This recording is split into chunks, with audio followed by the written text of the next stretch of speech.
नमस्कार दोस्तों। जो हमारा बायोलॉजी का टॉपिक चल रहा है, ए, इसमें हम लोग अभी मानव रोग के बारे में सारी चीज़ों को अच्छे से देखेंगे कि मानव रोग किस तरह होता है, कौन कौन सा मानव रोग किसके कारण होता है। सारी चीज़ों को देखेंगे, एक एक पॉइंट को देखेंगे। आप लोग को एग्ज़ाम में जितनी भी क्वेश्चन बनती है, सारी चीज़ों को हम लोग इस वीडियो में देख लेंगे। इस वीडियो को लास्ट तक देखिएगा और लास्ट में हम लोग देखिए क्वेश्चंस भी रखे हैं, ठीक ना। 100 एमसीक्यू भी रखे हैं। आप लोगों को पहले सारी चीज़ों को समझाई जाएगी, बताई जाएगी।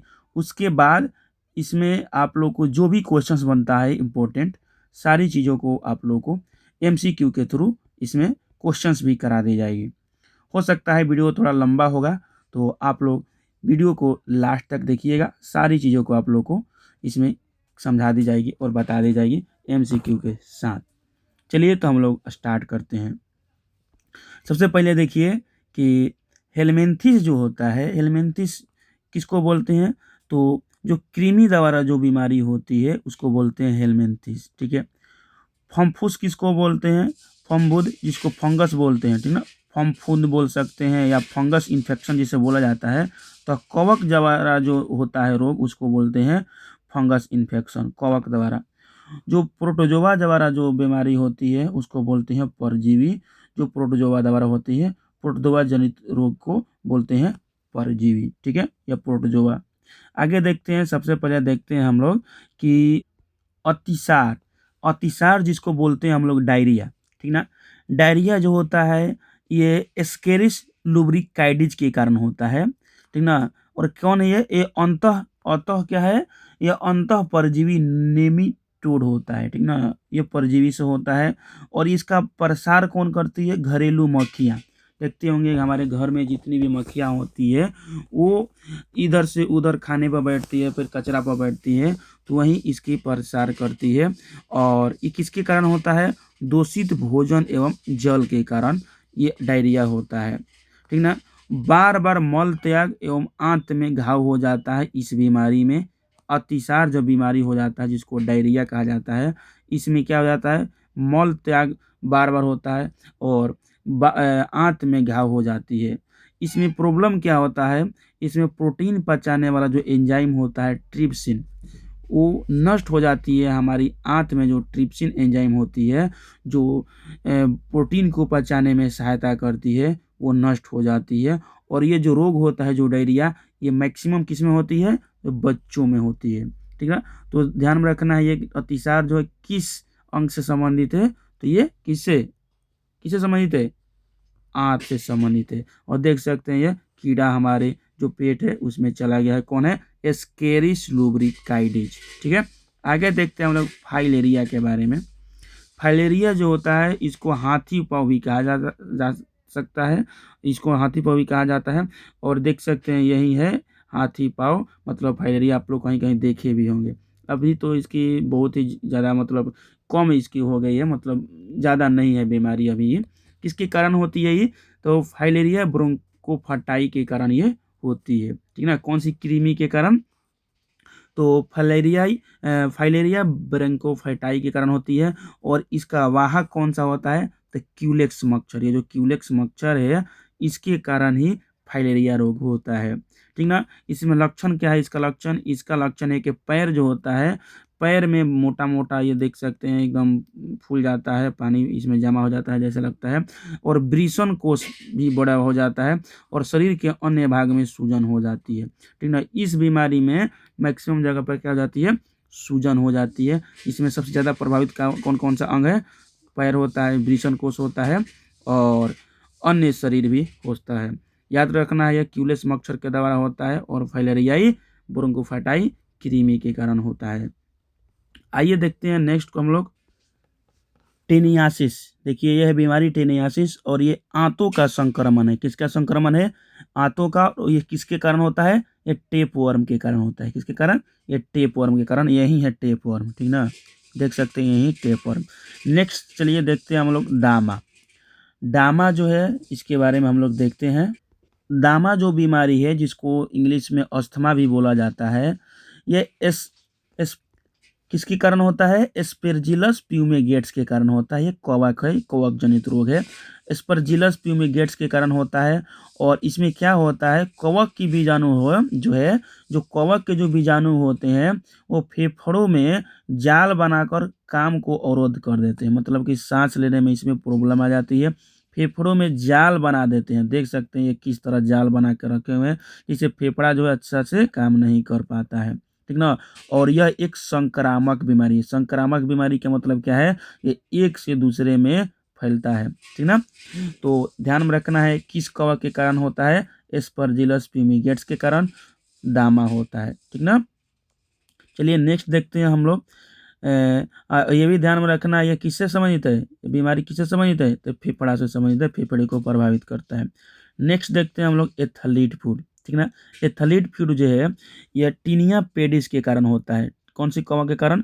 टीनिया पेडिस के कारण। देख सकते हैं एथलीट फूड जो पैरों में बहुत सारी दरार आ जाती है, फट जाती है, उसको बोलते हैं टीनिया के पेडिस के कारण ये बीमारी, मतलब ये कवक के कारण होती है। इसमें क्या होता है? त्वचा का फटने और कटने और मोटे हो जाना। त्वचा मोटा हो जाता है, फट जाता है और ये कटने लगता है। ठीक ना। दरार आ जाती है एथलीट फूड में। याद रखना है ये टीनिया पेडिस के कारण होता है। खाज देखिए, खाज जो होता है, खाज एक्केरस स्केबिज के कारण होती है। और इसमें कौन सी लक्षण क्या है इसका? त्वचा में खुजली और सफ़ेद दाग हो जाता है। देख सकते हैं कि ये किस तरह आ जाता है, तो उसको खाज भी बोला जाता है। नॉर्मली हम लोग अपने गांव घर में इसको खुजली हम लोग नॉर्मल बोलते हैं। ठीक ना। तो याद करके रखना है खाज किसके कारण होता है? एक्केरस स्केबिज के कारण होती है और ये त्वचा से संबंधित बीमारी है। नेक्स्ट देखिए गंजापन। गंजापन किस कवक के कारण होती है? टीनिया कैपेडिस। किसके कारण? टीनिया कैपेडिस। और इसमें क्या प्रॉब्लम होता है? सिर के बाल गिर जाते हैं। ठीक है ना। गंजापन के कारण, गंजापन जो है, गंजापन में सिर के बाल गिर जाते हैं और टीनिया कैपेडिस के कारण ये होता है। उसके बाद देखिए दाद। दाद जिसको बोलते हैं इंग्लिश में रिंग वर्म। ठीक ना, रिंग वर्म बोलते हैं। ये ट्राइकोफाइटान के कारण होता है। किस कवक के कारण होता है? ट्राइकोफाइटान के कारण होता है। और इसमें क्या होता है? त्वचा पर लाल रंग इसमें आ जाते हैं और ये गोल गोल हो जाते हैं। देख सकते हैं आप लोग ये रिंग वर्म, जिसको दाद बोलते हैं। ठीक ना। चलिए नेक्स्ट देखते हैं हम लोग मलेरिया। मलेरिया के बारे में हम लोग अच्छे से देखेंगे। मलेरिया जो है ये परजीवी के कारण होता है। किसके कारण होता है? परजीवी के कारण होता है। और ये कौन सी इसका वाहक कौन सा है? तो मादा एनाफिलीज मच्छर इसका वाहक है। यही है मादा एनाफिलीज मच्छर। ठीक ना। याद रखना है कि मलेरिया किसके कारण होता है? तो ये परजीवी के कारण होता है। कौन सी परजीवी? तो प्लाज्मोडियम के कारण होता है। इसका वाहक कौन सा है? मादा एनाफिलीज मच्छर। ये मादा एनाफिलीज मच्छर जो है यही इसका वाहक है। मतलब यही फैलाता है। ये एक आदमी से दूसरे आदमी में काटता है तो ये फैलता है। देख सकते हैं ये ब्लड में आके ये कुछ कुछ प्लाज्मोडियम को विकास कर देता है।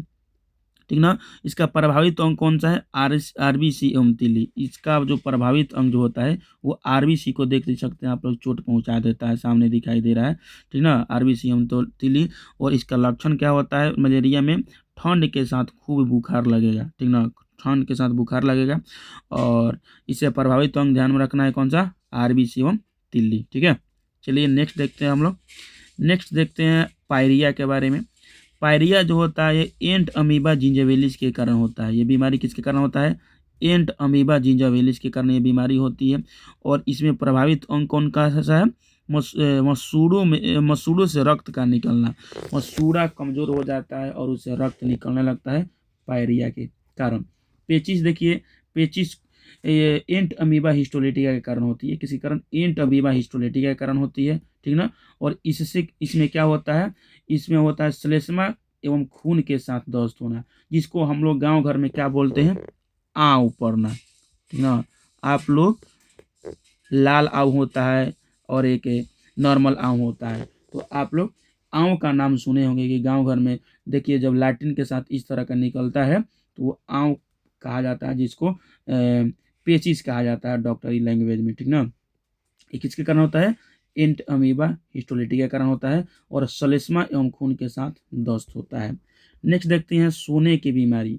सोने की बीमारी जो है परजीवी के कारण होती है। सारी क्वेश्चंस आते हैं इन्हीं सारे टॉपिक से। जितना भी क्वेश्चंस बनते हैं, जो जो कराया जा रहा है इन्हीं टॉपिक से क्वेश्चंस बनता है। लास्ट में आप लोग देखिएगा क्वेश्चंस इनसे किस तरह का क्वेश्चंस आपको एग्जाम में आए हुए हैं। जो भी क्वेश्चंस हम लोग MCQ लिए हैं लास्ट में कराएंगे, जो वीडियो का एंड हो जाएगा उसके अंत में टॉपिक खत्म हो जाएगा, तो देखिएगा कि किस तरह का क्वेश्चंस आपके एग्जाम में बनते हैं।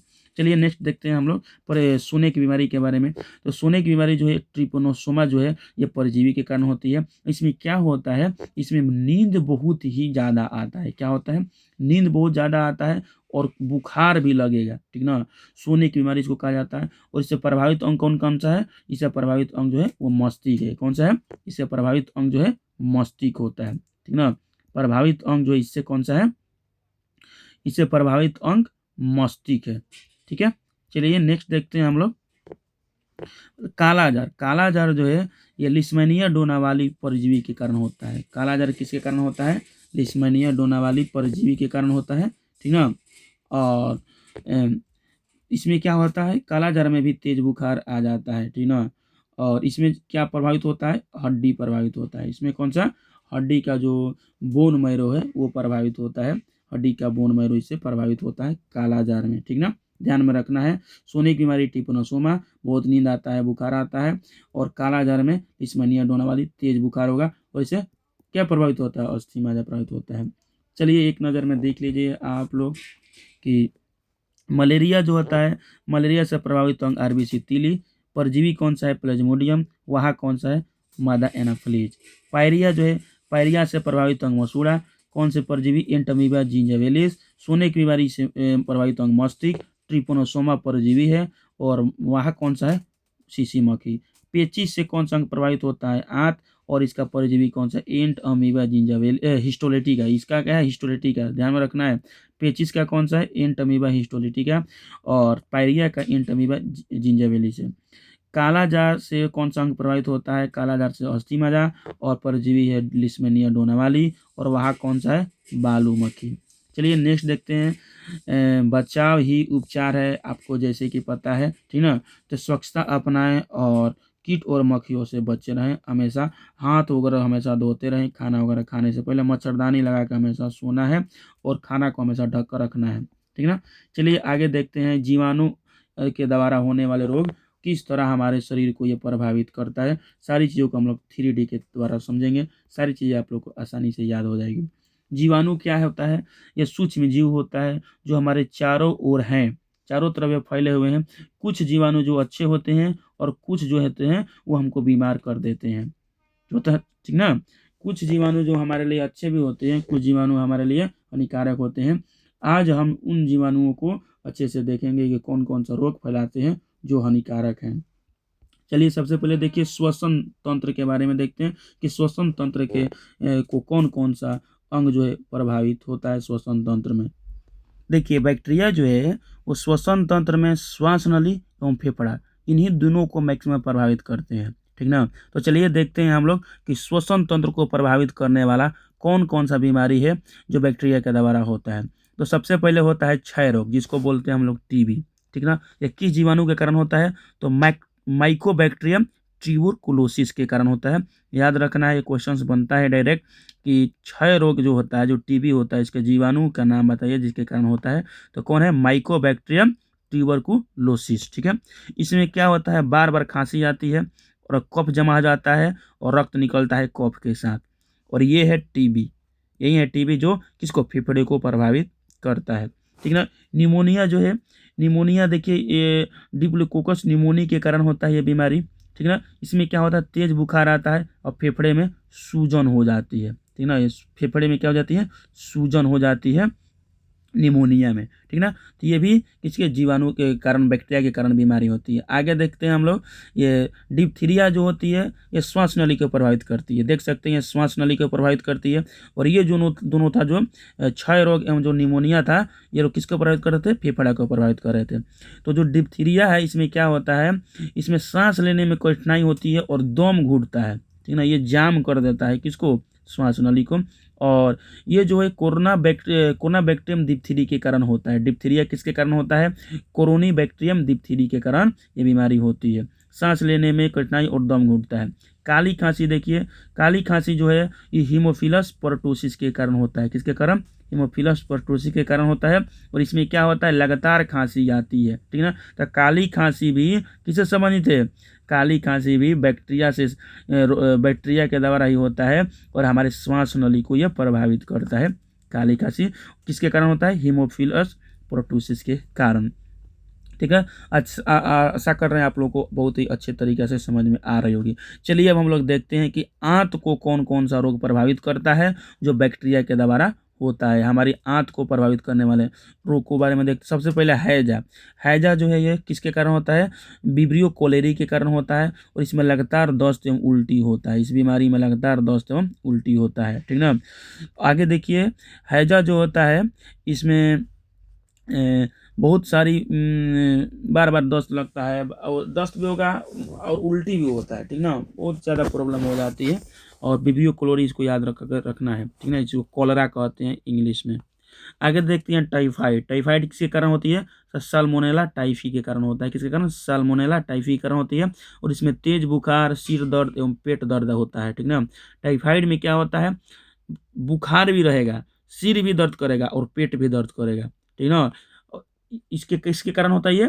तो साल्मोनेला टाइफी के कारण होता है। ठीक है ना। आइए आगे देखते हैं पेप्टिक अल्सर।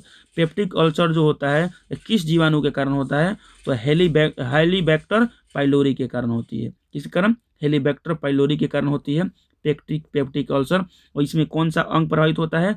आंत में दर्द होता है और उल्टी और मतली आना, ये इसमें भी आंत ही प्रभावित होता है और ये बैक्टीरिया के कारण होता है, ध्यान में रखना है। और कौन सी बैक्टीरिया है?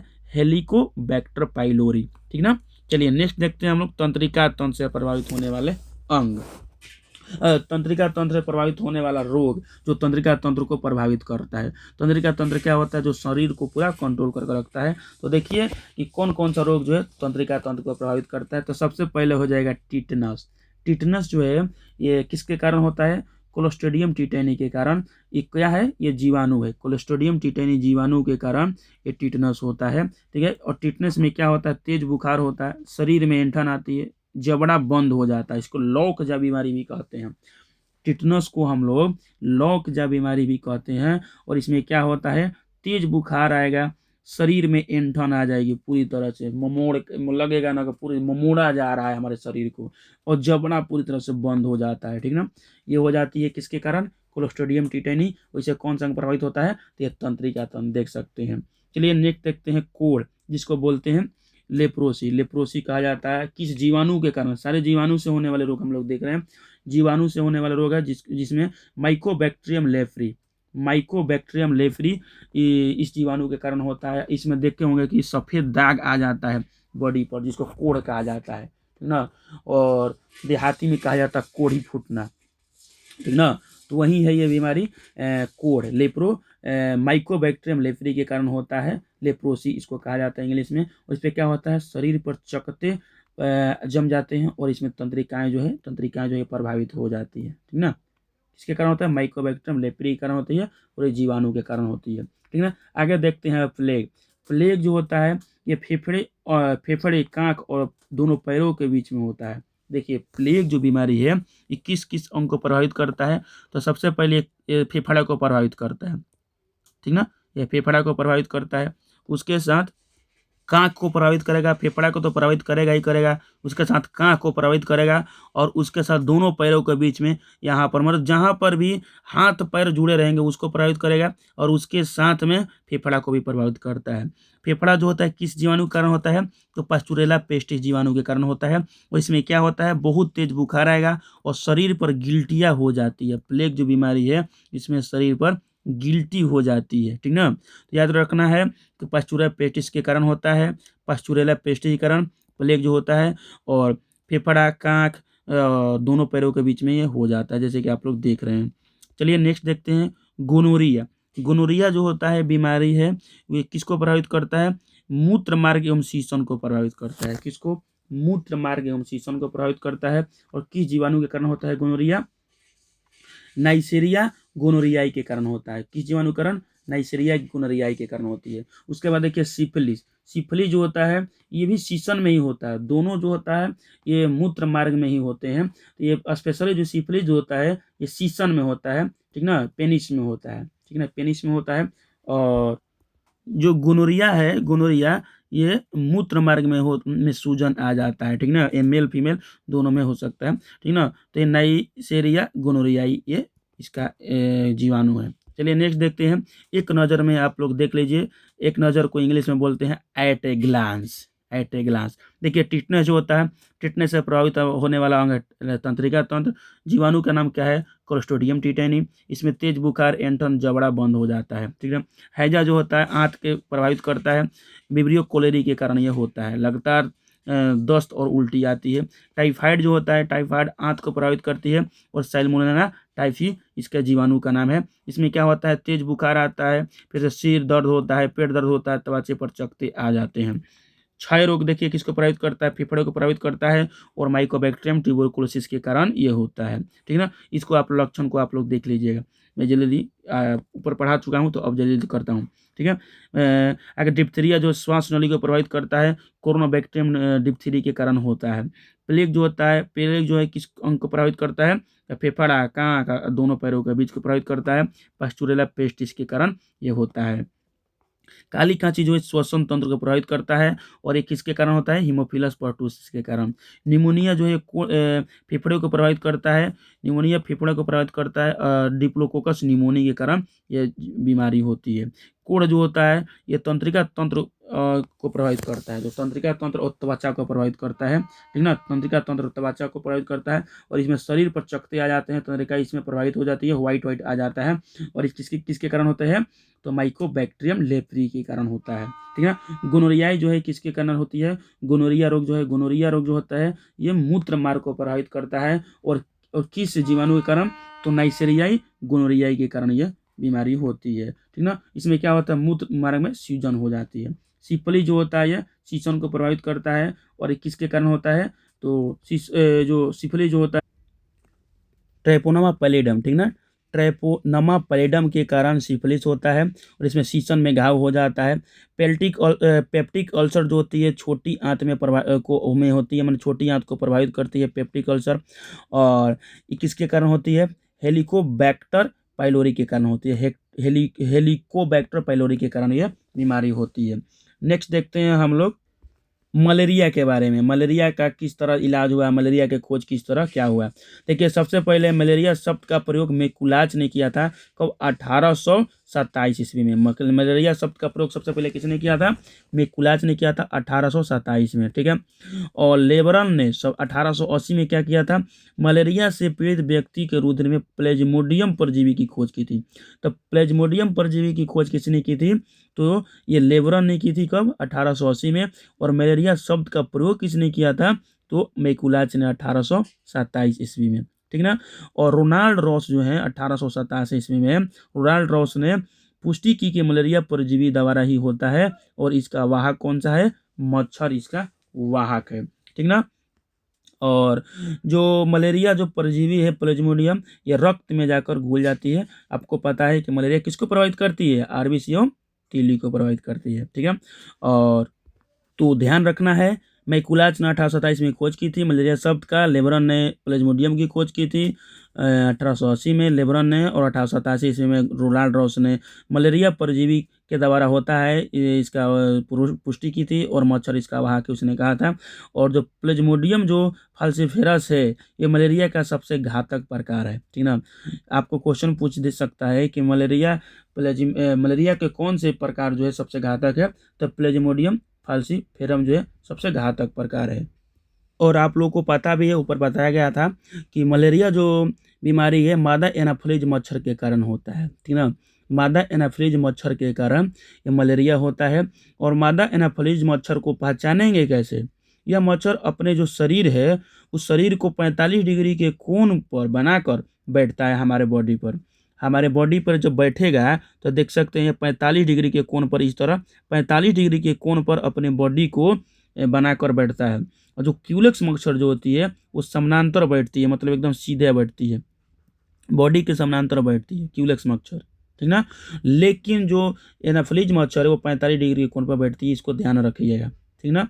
और जो एनाफिलीज जो मच्छर होता है, यह जो मच्छर होता है यह मलेरिया परजीवी को स्वस्थ व्यक्ति के शरीर में पहुंचाती है। मतलब मान लीजिए कि बीमार व्यक्ति है, ये इसको काटेगा, और इसको काट के इसका रक्त लेकर जाएगा अपने बॉडी में, और फिर जब किसी दूसरे स्वस्थ व्यक्ति को काटेगा तो उसके अंदर क्या करेगा, ये मलेरिया परजीवी जो होता है प्लाज्मोडियम कोयम, उसमें ट्रांसफ़र कर देगा। तो इतना ये खतरनाक है एनाफिलीज मच्छर। ठीक है, चलिए नेक्स्ट देखते हैं। यह क्या करता है, मलेरिया रोग में लाल रुधिराणु नष्ट हो जाते हैं। जो मलेरिया जो रोग है उसमें लाल रुधिराणु जो होते हैं, देख सकते हैं जो आरबीसी है उसको नष्ट करने लगता है, ठीक ना, जिससे रक्त में एनीमिया बीमारी जैसी महसूस होने लगती है, रक्त में कमी आ जाती है, ठीक ना। यदि ये कमी हो जाएगा, मतलब कि आरबीसी की कमी हो जाती है, एनीमिया भी तो यही होती है ना, आरबीसी की कमी हो जाती है एनीमिया रोग में भी, तो वही बीमारी जैसा इसमें प्रस्तुत होता है। और जो मलेरिया रोग जो प्लाज्मोडियम है यही काम करता है, क्या करता है कि आरबीसी को नष्ट कर देता है, ठीक ना। और इसके लक्षण क्या है, इसके लक्षण है आवर्ती मलेरिया, बार बार बुखार, मलेरिया मतलब बार बार बुखार आएगा। और इसमें क्या होता है, जो स्प्लीन होता है उसकी आकार बढ़ जाती है, क्योंकि उसको भी ये प्रभावित कर देता है, ठीक ना। किसको प्रभावित करता है, ये आरबीसी एवं तिल्ली को प्रभावित करता है। तो जो स्प्लीन जो होती है, जो तिल्ली होती है, उसके आकार बढ़ जाती है, और हमारे बॉडी में क्या होता है, ये बार बार बुखार आता है। इसके उपचार के लिए मेडिसिन क्या क्या चाहिए, कुनैन चाहिए, पेलोड्रिन चाहिए, क्लोरोक्विन चाहिए और प्रीमाक्विन चाहिए। ध्यान में रखना है, क्वेश्चन डायरेक्ट पूछ सकता है कि निम्नलिखित में से कौन जो है उसको हम लोग ये कर सकते हैं। क्वेश्चन डायरेक्ट पूछ सकता है कि निम्नलिखित में से कौन सी दवा जो है मलेरिया के उपचार के लिए प्रयोग की जाती है, तो कुनैन, पेलोड्रिन, क्लोरोक्विन, प्रीमाक्विन। चलिए नेक्स्ट देखते हैं हम लोग, वायरस से होने वाले बीमारी के बारे में हम लोग देखते हैं कि वायरस से कौन कौन सा अंग प्रभावित होता है और कौन कौन सा रोग होता है। तो सबसे पहले देखिए डेंगू। डेंगू जो बीमारी है किसके कारण होता है, ये वायरस के कारण होता है। किस वायरस के कारण होता है, ये ऑर्बो वायरस के कारण होता है, ठीक ना। और इसमें डेंगू में क्या होता है, हड्डी तोड़ बुखार चुका जाता है, मतलब बहुत ही ज़्यादा बुखार होता है डेंगू बीमारी में। इसमें प्रभावित अंग कौन कौन सा है, आँख, पेशियाँ, सिर और पैरों में भयंकर दर्द होता है। जब डेंगू बीमारी होता है तो इसमें आँख प्रभावित हो जाएगा, पेशियाँ प्रभावित होगा, सिर प्रभावित होगा, और जोड़ों में भयंकर दर्द होता है डेंगू बीमारी में, ठीक ना। और इसको हड्डी तोड़ बुखार कहा जाता है, मतलब बहुत ज़्यादा बुखार रहेगा और जल्दी ठीक भी नहीं होता। इसमें प्लेटलेट्स की कमी हो जाती है, जैसे कि आपको पता है, और ये ऑर्बो वायरस के कारण होता है। पोलियो जो होता है ये भी वायरस के कारण, जिसको हिंदी में विषाणु बोलते हैं, पोलियो जो होता है ये भी विषाणु के कारण होती है। और इससे प्रभावित अंग कौन कौन सा है, रीढ़ की हड्डी, जो आंत की जो कोशिका जो है वो भी नष्ट हो जाती है, ठीक ना। आंत की जो कोशिकाएं हैं ये इसमें नष्ट हो जाती हैं पोलियो में, ठीक ना। ध्यान में रखना है कि आंत की कोशिकाएं हैं ये भी नष्ट होती है, और गला और नाड़ी ये भी प्रभावित होता है, ठीक ना। ये वाला जो है ये बहुत ही कम ही भी देखने को मिलता है, जो आंत की कोशिकाएं नष्ट वाला, लेकिन ये भी प्रभावित होती है। तो याद रखना है कि रीढ़ की हड्डी प्रभावित होती है, गला और नाड़ी संस्थान जो ये भी प्रभावित होती है, साथ में कुछ जो आंत की कोशिकाएं वो भी नष्ट हो जाती है, किसमें, पोलिया बीमारी में। जो पोलियो बीमारी में, पोलियो भोजपुरी में हम लोग बोलते हैं पोलिया, पोलिया, ठीक ना। अलग अलग लैंग्वेज पर अलग अलग जगह पर अलग अलग लैंग्वेज बोली जाती है, और अलग अलग चीज़ों की अलग अलग भाषा बदल जाती है। रेबीज देखिए, रेबीज क्या होता है, रैबिडो वायरस बोलते हैं, क्या बोलते हैं, रैबिडो वायरस। यह रोग इसमें क्या होता है, रोगी पागल हो जाता है और जीभ निकालता है, और उसको पानी से डर लगता है। क्वेश्चन पूछता है कि जिसको पानी से डर लगता है उसको क्या बोलते हैं, तो हाइड्रोफोबिया बोलते हैं, क्या बोलते हैं, हाइड्रोफोबिया। तो इसे हाइड्रोफोबिया बीमारी किस में हो जाती है, रेबीज में, और रैबिडो वायरस के कारण होता है। और हम लोग जो भी अभी बीमारी देख रहे हैं सारी बीमारी जो है वायरस के कारण ही होने वाले हैं।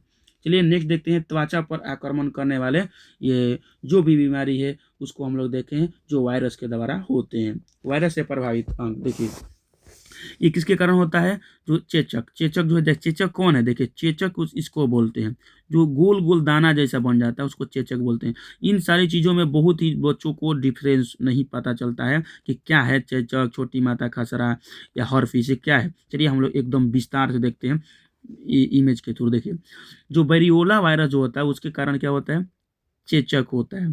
चेचक होता है स्मॉल पॉक्स जिसको बोलते हैं, ये वेरियोला वायरस के कारण होती है। और इसमें क्या होता है, तेज बुखार आ जाता है और शरीर पर लाल लाल दाने बन जाते हैं, ये होता है छोटी माता, ठीक है ना।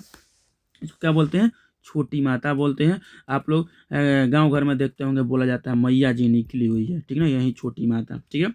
उसके साथ देखिए आगे देखते हैं हम लोग ये चिकन पॉक्स के बारे में ध्यान में रखना, ये चिकन पॉक्स है या स्मॉल पॉक्स है, और दोनों सेम ही एक ही जैसा होता है, ठीक है ना, दोनों एक ही जैसा होता है, चिकन पॉक्स और स्मॉल पॉक्स, ठीक है ना।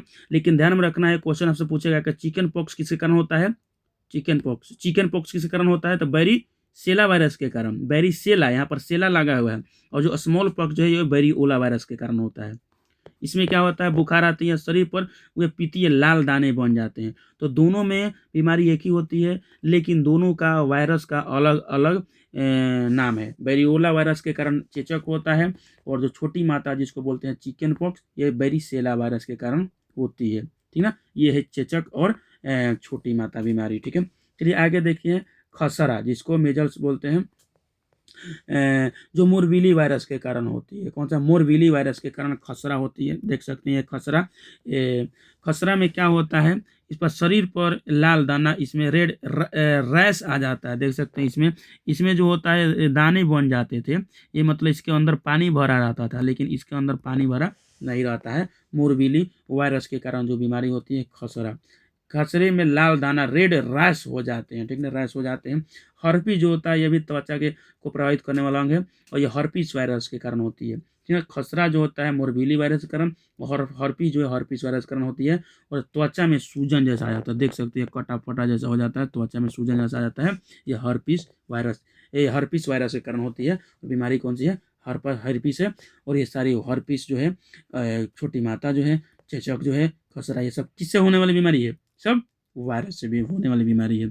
चलिए आगे देखते हैं हम लोग, वायरस जो है और किस किस अंग को प्रभावित कर सकता है। तो देखिए ये होता है ट्रेकोमा। ट्रेकोमा जो होती है यह भी वायरस के कारण ही होती है, और इसमें आंख लाल हो जाती है और आंखों में दर्द होती है, जिसको हम लोग बोलते हैं आंख आना। देखते होंगे आंख आना, जिसको गांव घर में बोला जाता है ना, उसका आंख आया हुआ है, उससे दूर रहो नहीं तो तुमको भी हो जाएगा, होता है ना। ऐसे ही फैल भी जाता है, फैमिली, एक फैमिली को आएगा, एक फैमिली के किसी मेंबर को आएगा ना, तो उसको भी आ जाता है। इसके किसके कारण होता है ट्रेकोमा, तो ये होता है वायरस के कारण होता है। लाल आंख हो जाएगा, आंखों में दर्द हो जाती है। गलसूत, गलसूत जो होता है ये किसके कारण होती है, तो पैरामिक्सो वायरस के कारण होती है, पैरामिक्सो वायरस के कारण होती है। इसमें क्या होती है, पैराथायराइड ग्रंथि सूजन हो जाती है। जो पैराथायराइड ग्रंथि, थायराइड ग्रंथि नहीं, आपको पता है थायराइड जो ग्रंथि हम लोग पढ़े थे उसमें बताए थे, तो थायराइड जो ग्रंथि के पीछे की एक ग्रंथि होती है, उस जिसको बोलते हैं हम लोग पैराथायराइड ग्रंथि, उसमें सूजन आ जाती है, और मुंह खोलने में बहुत ही दिक्कत होता है गलसूत में, जिसको बोलते हैं मम्स, ठीक है ना, मम्स जिसको बोलते हैं। ये गलसूत बीमारी जो वायरस के कारण होती है, और ये पैराथायराइड ग्रंथि में सूजन आ जाती है, और मुंह खोलने में कठिनाई होती है। इन्फ्लुएंजा के बारे में देखते हैं। इन्फ्लुएंजा जो होती है किसके कारण होती है, तो मिक्सो वायरस के कारण होती है, एबीसी वायरस के कारण होती है। और इसमें क्या होती है, तो इसमें छींक आता है और बेचैनी आती है, संपूर्ण शरीर में दर्द होता है इन्फ्लुएंजा में, जिसको फ्लू बोलते हैं, ठीक ना। और कभी कभी देखते होंगे कि जो बर्ड फ्लू होता है, बर्ड फ्लू, बर्ड फ्लू होता है जब किसी किसी कभी कभी चिकन में फैल जाता है, तो माना किया जाता है कि बर्ड फ्लू हो गया है, मत खाओ, ठीक ना। बर्ड फ्लू यदि चिकन वगैरह में हो जाता है, मुर्गियों में हो जाती है, और इस चिकन के आप खाइएगा, मनुष्य खाएगा तो उसको भी हो सकता है, ठीक ना। तो उस टाइम नहीं खाया जाता है, माना कर दिया जाता है, सारे चिकन जो होते हैं उसको फेंक दिया जाता है। तो इन्फ्लुएंजा जो होता है किसके कारण होता है, ये किसके कारण, फ्लू जो किसके कारण होता है, वायरस के कारण। कोविड-19 के बारे में देखते हैं, किसके कारण होता है, सार्क कोव 2 के कारण होता है, और गला और फेफड़े को यह प्रभावित करता है, किसको, गला एवं फेफड़े को प्रभावित करता है। और कोविड-19 के मार सबने झेलना है, जो अभी वीडियो आप लोग देख रहे हैं, मैक्सिमम लोगों ने इस वायरस से जूझे हैं, और इसके कारनामा को आप लोग अच्छे से जानते हैं, ठीक ना। और गला और फेफड़े को प्रभावित करता है। इसमें कोई क्या क्या दिक्कत होती है, इसमें स्वाद का और गंध का पता नहीं चल पाता है कि स्वाद कैसा है, गंध कैसा है, और सांस लेने में बहुत ही ज़्यादा दिक्कत आ जाती है, सांस लेने में बहुत ही ज़्यादा प्रॉब्लम आ जाती है, जब कोरोना वायरस चारों तरफ फैला था तो, और जिसको जिसको हुआ था तो, और जिसको भी हो जाएगा, कोविड-19 किसके कारण होता है, सार्स कोव 2 के कारण ये होता है। चलिए नेक्स्ट देखते हैं, यकृत और प्रतिरक्षा प्रणाली को प्रभावित कौन कौन करता है, जो वायरस से होता है, तो हेपेटाइटिस और पीलिया। हेपेटाइटिस बोलिए या पीलिया बोलिए, ये जिसको जॉन्डिस भी बोला जाता है, ठीक ना। हेपेटाइटिस बोलिए, पीलिया बोलिए या जॉन्डिस बोलिए, सब एक ही है। एक ही अंग को प्रभावित करता है, जो है यकृत। यकृत को प्रभावित करता है। हेपेटाइटिस भी यकृत को प्रभावित करता है, जॉन्डिस भी। ये दोनों अलग अलग बीमारी है। हेपेटाइटिस अलग बीमारी है और पीलिया अलग बीमारी है। और पीलिया को ही जॉन्डिस बोला जाता है। और हेपेटाइटिस और पीलिया दोनों किसको प्रभावित करते हैं? यकृत को प्रभावित करते हैं। किसको? यकृत को प्रभावित करते हैं, ठीक ना, यकृत को। और इसमें क्या होता है? इसमें पेशाब पीला हो जाता है, आँख एवं त्वचा ये पीली हो जाती है, सारी चीज़ पीले पीली हो जाती है, ठीक ना, इस बीमारी में, पीलिया में, जॉन्डिस में। एड्स देखते हैं, जिसका फुल फॉर्म होता है एक्वायर्ड इम्यूनो डिफिशियंसी सिंड्रोम। क्या होता है फुल फॉर्म इसका? याद कर रखिए, एड्स का full form acquired immuno deficiency syndrome. किसके कारण होता है? HIV वायरस के कारण होता है, जिसका फुल फॉर्म है ह्यूमन इम्यूनो डिफिशियंसी वायरस। क्या? HIV का फुल फॉर्म क्या होता है? Human immuno deficiency virus. याद कर रखना है, ठीक है। और ये प्रभावित किसको करता है? यह प्रतिरक्षा प्रणाली को प्रभावित करता है, जिसमें WC नष्ट हो जाता है, ठीक ना। इसमें रोग प्रतिरक्षा क्षमता खत्म हो जाती है। यह है WBC, सॉरी, यह है WBC। और WBC को कौन प्रभावित करता है? HIV, ठीक ना। कभी कभी एड्स को डायरेक्ट HIV कहा जाता है, कोई HIV पॉजिटिव है, मतलब कि उसको एड्स हुआ है। इसमें WBC नष्ट हो जाता है और प्रतिरोधक क्षमता खत्म हो जाती है, ठीक ना। चलिए आइए हम लोग देखते हैं जीका वायरस के बारे में। जीका वायरस जो है, ये इसका कारण क्या होता है? ये जीका वायरस है, जो कि जीका जो बीमारी है, ये किसके कारण होता है? जीका वायरस के कारण होते हैं। और इसका वाहक कौन सा? ये एंडीज मच्छर है। कौन सा? एंडीज मच्छर जो है, ये जीका वायरस का वाहक होता है। ध्यान में रखना है, जितना भी मच्छर है, सारे मच्छर के बारे में आपको डिफरेंस पता होना चाहिए। सारी चीज़ों को बता दी गई है। एंडीज मच्छर के कारण ये होता है जीका वायरस। और इसमें मच्छर के काटने, शारीरिक संबंध बनाने और खून चढ़ाने और गर्भवती माँ से गर्भस्थ शिशु में ये बीमारी होता है। मतलब कि ये संक्रामक बीमारी है। कौन सा? जीका बीमारी। जीका जो बीमारी है, एक संक्रामक बीमारी है, जो एंडीज मच्छर से फैलता है। कौन से? एडीज मच्छर से फैलता है। और ये कोई व्यक्ति से मच्छर काटा है, फिर दूसरे पर काट देगा तो उसको भी ये हो जाएगा। शारीरिक संबंध जब बनाएगा तो उससे भी फैल जाएगा। कुल किसी को बीमारी है, जीका बीमारी है, और वो खून किसी दूसरे को दे देगा तो उसको भी हो जाएगा। और कोई गर्भवती माँ है, उसको बीमारी है, और बच्चा जो जन्म देगी उसको भी ये बीमारी हो जाएगी, ठीक ना। और प्रभाव क्या होता है? शिशु के सिर का अपूर्ण विकास हो जाता है, ठीक ना। जब जीका बीमारी होता है तो जब माँ के शरीर से, जब वो गर्भ से निकलता है, तो उसके क्या होता है? शिशु के सिर का अपूर्ण विकास होता है, जब जीका बीमारी होता है तो, ठीक ना। और इस बीमारी में 60 से 80% मामले में कोई भी लक्षण दिखाई नहीं देता है। बीमारी तो होता है, लगता है कि बीमारी हुआ है, मेरे को कुछ कुछ हुआ है, पता नहीं चलता है कि यही बीमारी है कि दूसरा बीमारी है। और यदि ये बीमारी आपको पता भी चलेगा तो क्या क्या होगा? बुखार होगा, लाल आंखें हो जाएगी, जोड़ों में दर्द होगा, और लाल चकत्ते आपके बॉडी से उत्पन्न होंगे, ठीक ना। तो ये बीमारी होता है जीका। चलिए नेक्स्ट देखते हैं। नेक्स्ट है विज्ञान के महानायक, जिनको बोला जाता है रॉबर्ट कोच, ठीक है ना। रॉबर्ट कोच जो है, जिन्हें जीवाणु के बारे में सबसे पहले अच्छे से इन्होंने पता लगाया था, ठीक ना। तो रॉबर्ट कोच जो है, इन्होंने 1882 ईस्वी में हैजा और टीबी के जीवाणुओं की खोज की थी, ठीक ना। हैजा एवं टीबी की बीमारी की खोज किसने की थी? इसको कोलेरा कोलेरा जिसको बोलते हैं, और टीबी बोलते हैं, कि जीवाणुओं की खोज किसने की थी? तो रॉबर्ट कोच ने। हैजा एवं टीबी के जीवाणु की खोज किसने की थी? तो रॉबर्ट कोच ने 1882 में। आगे देखते हैं लुई पास्चर के बारे में। ये है रॉबर्ट कोच और ये है लुई पास्चर, ठीक ना। लुई पास्चर जो थे, इन्होंने क्या किया था? रेबीज के टीका का खोजा था। रेबीज के टीका। और रेबीज कैसे होता है? कुत्ता के काटने से, ठीक ना। कुत्ता यहाँ पर दिया हुआ है, तो कुत्ता के काटने से रेबीज होता है। तो लुई पास्चर जो है, इन्होंने रेबीज का टीका और दूध के पास्चुराइजेशन की खोज की थी। दूध के पास्चुराइजेशन का मतलब क्या है? दूध को कुछ दिनों तक शुद्ध करने, कुछ दिनों तक मतलब स्टोर करने के लिए उसको पास्चुराइज किया जाता है, उसको ताकि बहुत दिनों तक रह सके, उसको बोला जाता है पास्चुराइजेशन। हम लोग केमिस्ट्री में इस टॉपिक को अच्छे से पढ़ेंगे, ठीक ना। आगे देखते हैं सुरक्षा कवच टीकाकरण के बारे में। डीपीटी का टीका। डीपीटी का जो टीका है, जो बच्चों को किन किन रोगों से बचाने के लिए दिया जाता है? तो डीपीटी का टीका जो है डिप्थीरिया, पर्टूसिस और टेटनस। डायरेक्ट क्वेश्चन पूछता है कि डीपीटी का फुल फॉर्म बताइए। तो डीपीटी का फुल फॉर्म होता है डिप्थीरिया, पर्टूसिस और टेटनस, ठीक ना। डिप्थीरिया, पर्टूसिस एवं टेटनस, ठीक ना। और इन्हीं रोगों को ये बचाता है। और यह रोग का प्रति और ये किस लिए दिया जाता है डीपीटी? यह जो है इसका उद्देश्य यह रोग के प्रति प्रतिरक्षण प्रदान करना। जिन भी बच्चों को डीपीटी का टीका दे दिया जाता है उनको डिप्थीरिया, काली खांसी और टिटनस होने की मैक्सिमम संभावना रहती है कि उनकी नहीं हो ये बीमारी। चलिए अब हम लोग देखते हैं मनुष्य में अनुवांशिक रोग जो होता है उसके बारे में देखते हैं।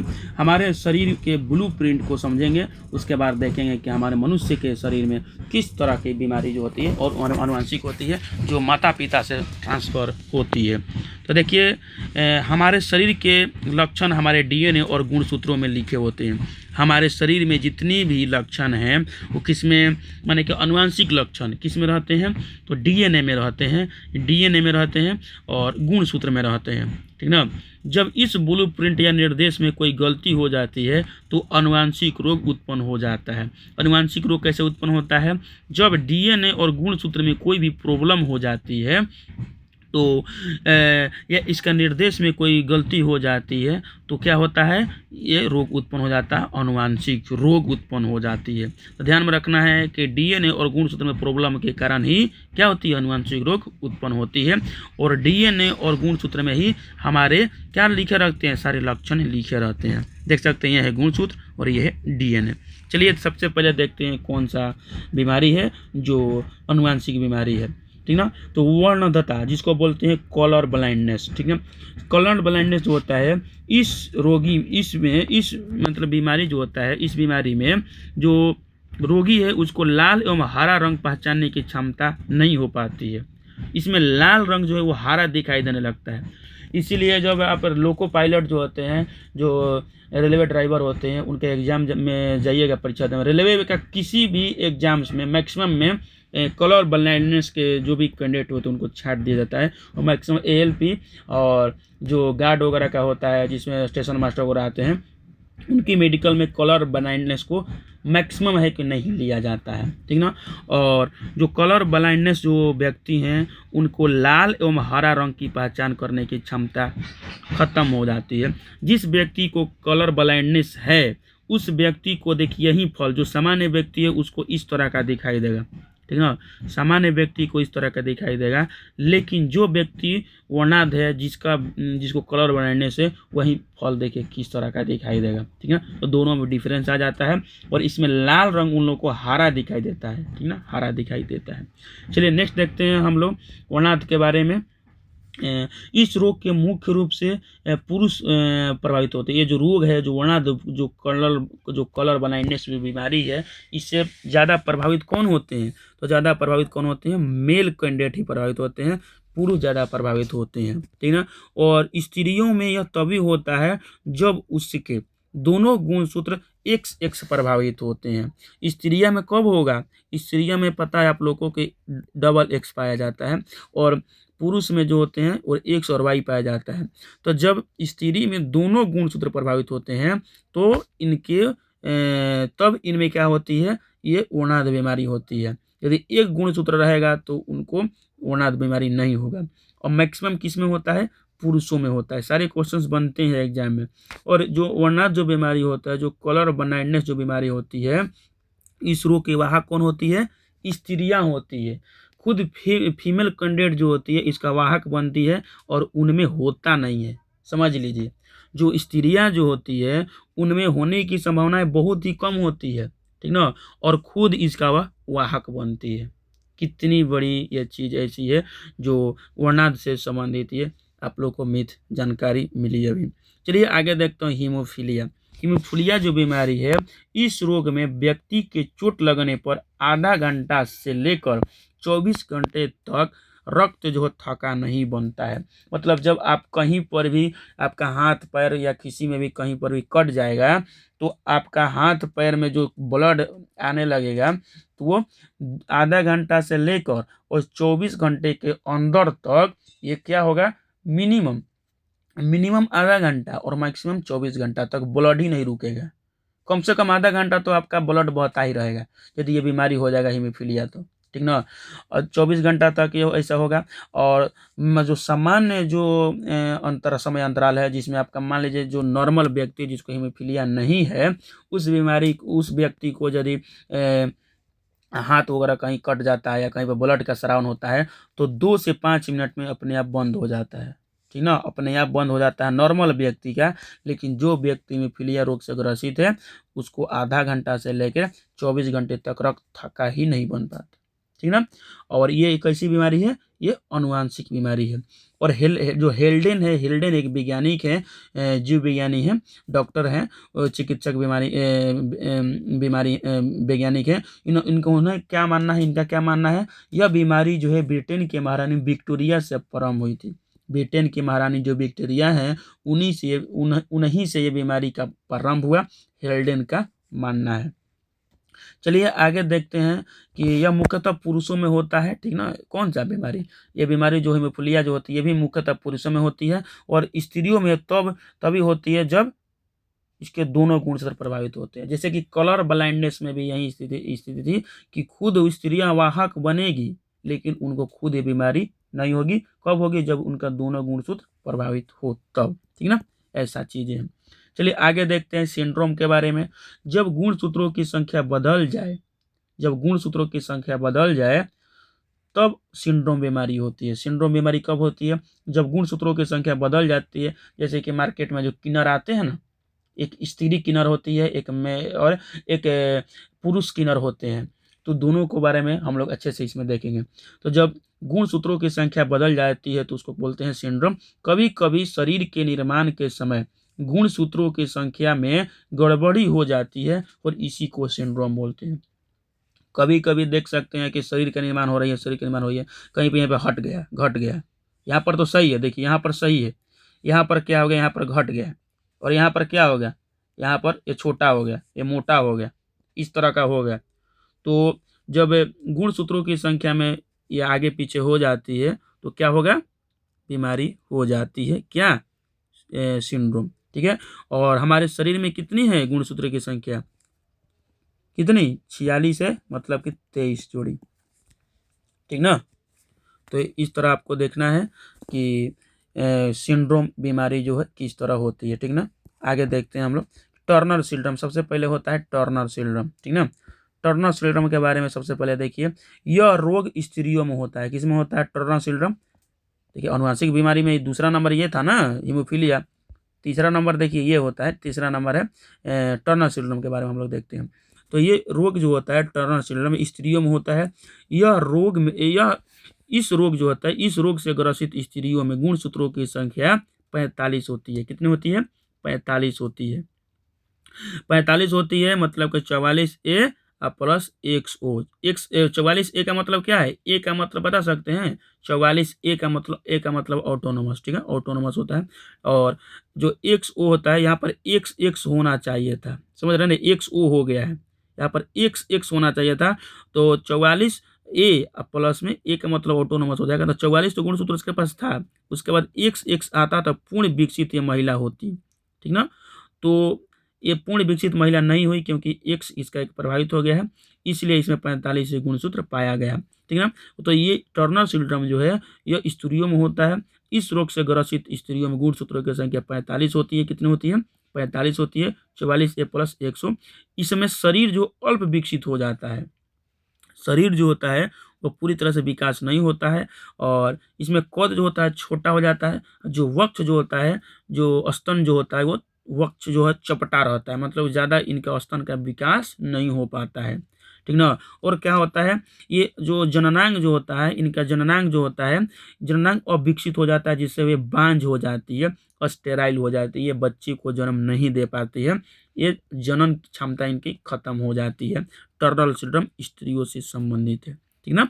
चलिए नेक्स्ट देखते हैं हम लोग क्लीनेफिल्टर के बारे में देखते हैं हम लोग। क्लीनेफिल्टर में क्या होता है, यह रोग पुरुषों में होता है और इस रोग से ग्रसित पुरुषों में गुणसूत्रों की संख्या कितनी हो जाती है, 47 होती है। वहीं जो यहाँ पर एक घट रहा था, X की संख्या यहाँ पर घट रहा था, यहाँ पर X की संख्या एक बढ़ गया है, ठीक ना, एक्स की संख्या बढ़ गया है, देख सकते हैं एक्स वाई तो है, उसके साथ एक्स की संख्या एक बढ़ गया है इसमें।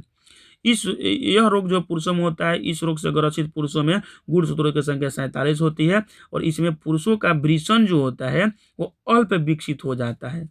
पुरुषों का जो वृषण जो टेस्टिज होता है जिसके कारण शुक्राणु का स्पर्म का निर्माण होता है, वो क्या होता है, अल्प विकसित हो जाता है, अच्छे से वो काम नहीं कर पाता है, ठीक है, अल्पविकसित होता है और स्तन स्त्रियों के समान निकल जाती है। देखते होंगे कि किसी किसी पुरुष जो होते हैं जो किन्नर होते हैं, जिनको हिंजड़ा बोला जाता है या छाका बोला जाता है, उन लोगों को स्त्रियों के समान क्या हो जाता है, ये स्तन का विकास हो जाता है, स्तन का विकास जो स्त्रियों के समान हो जाता है और उनका मूंछ दाढ़ी रहेगा, सारा चीज रहेगा, लेकिन उनको स्तन भी आ जाएगा और उनका जो वृषण जो है वो अल्प विकसित हो जाते हैं।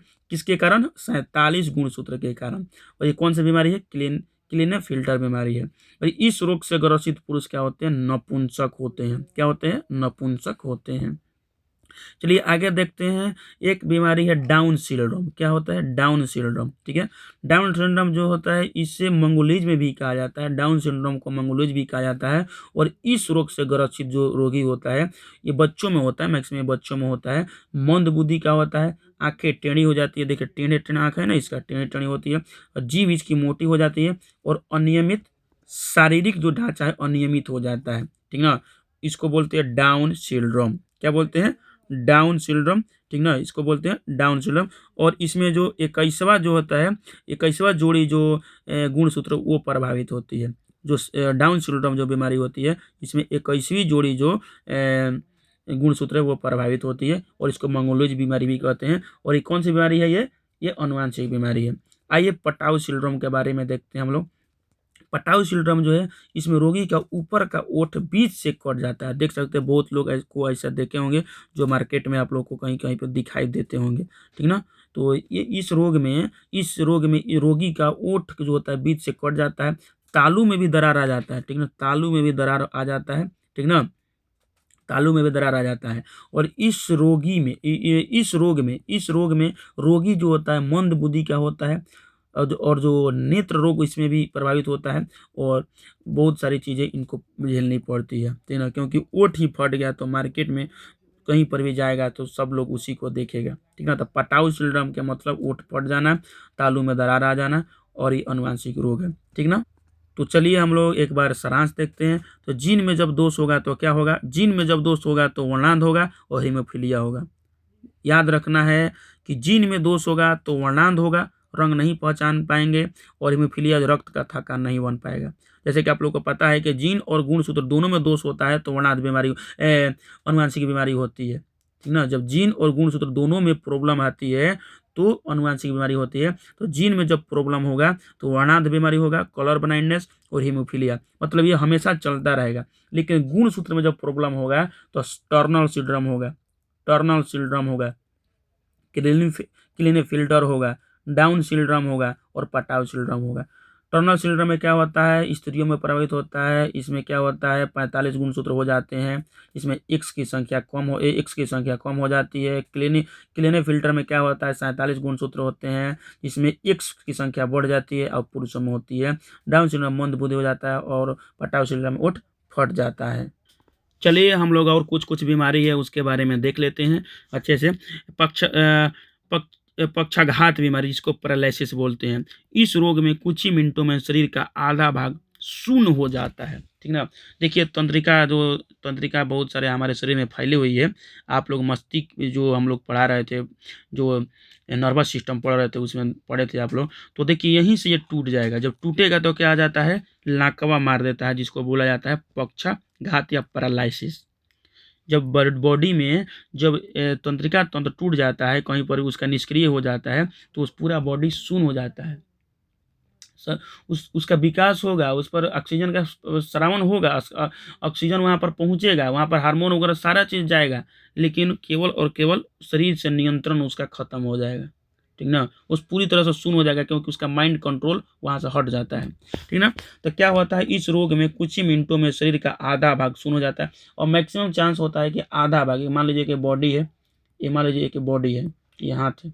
बॉडी कैसे बनाते हैं, ये हो गया, ये हो गया, व्यक्ति हो गया, यहाँ हाथ हो गया, यहाँ हाथ हो गया, तो उसका आधा भाग लगभग है ना कि इसका आधा भाग इधर वाला शून्य हो जाएगा, इधर वाला ठीक रहेगा, ऐसा होता है।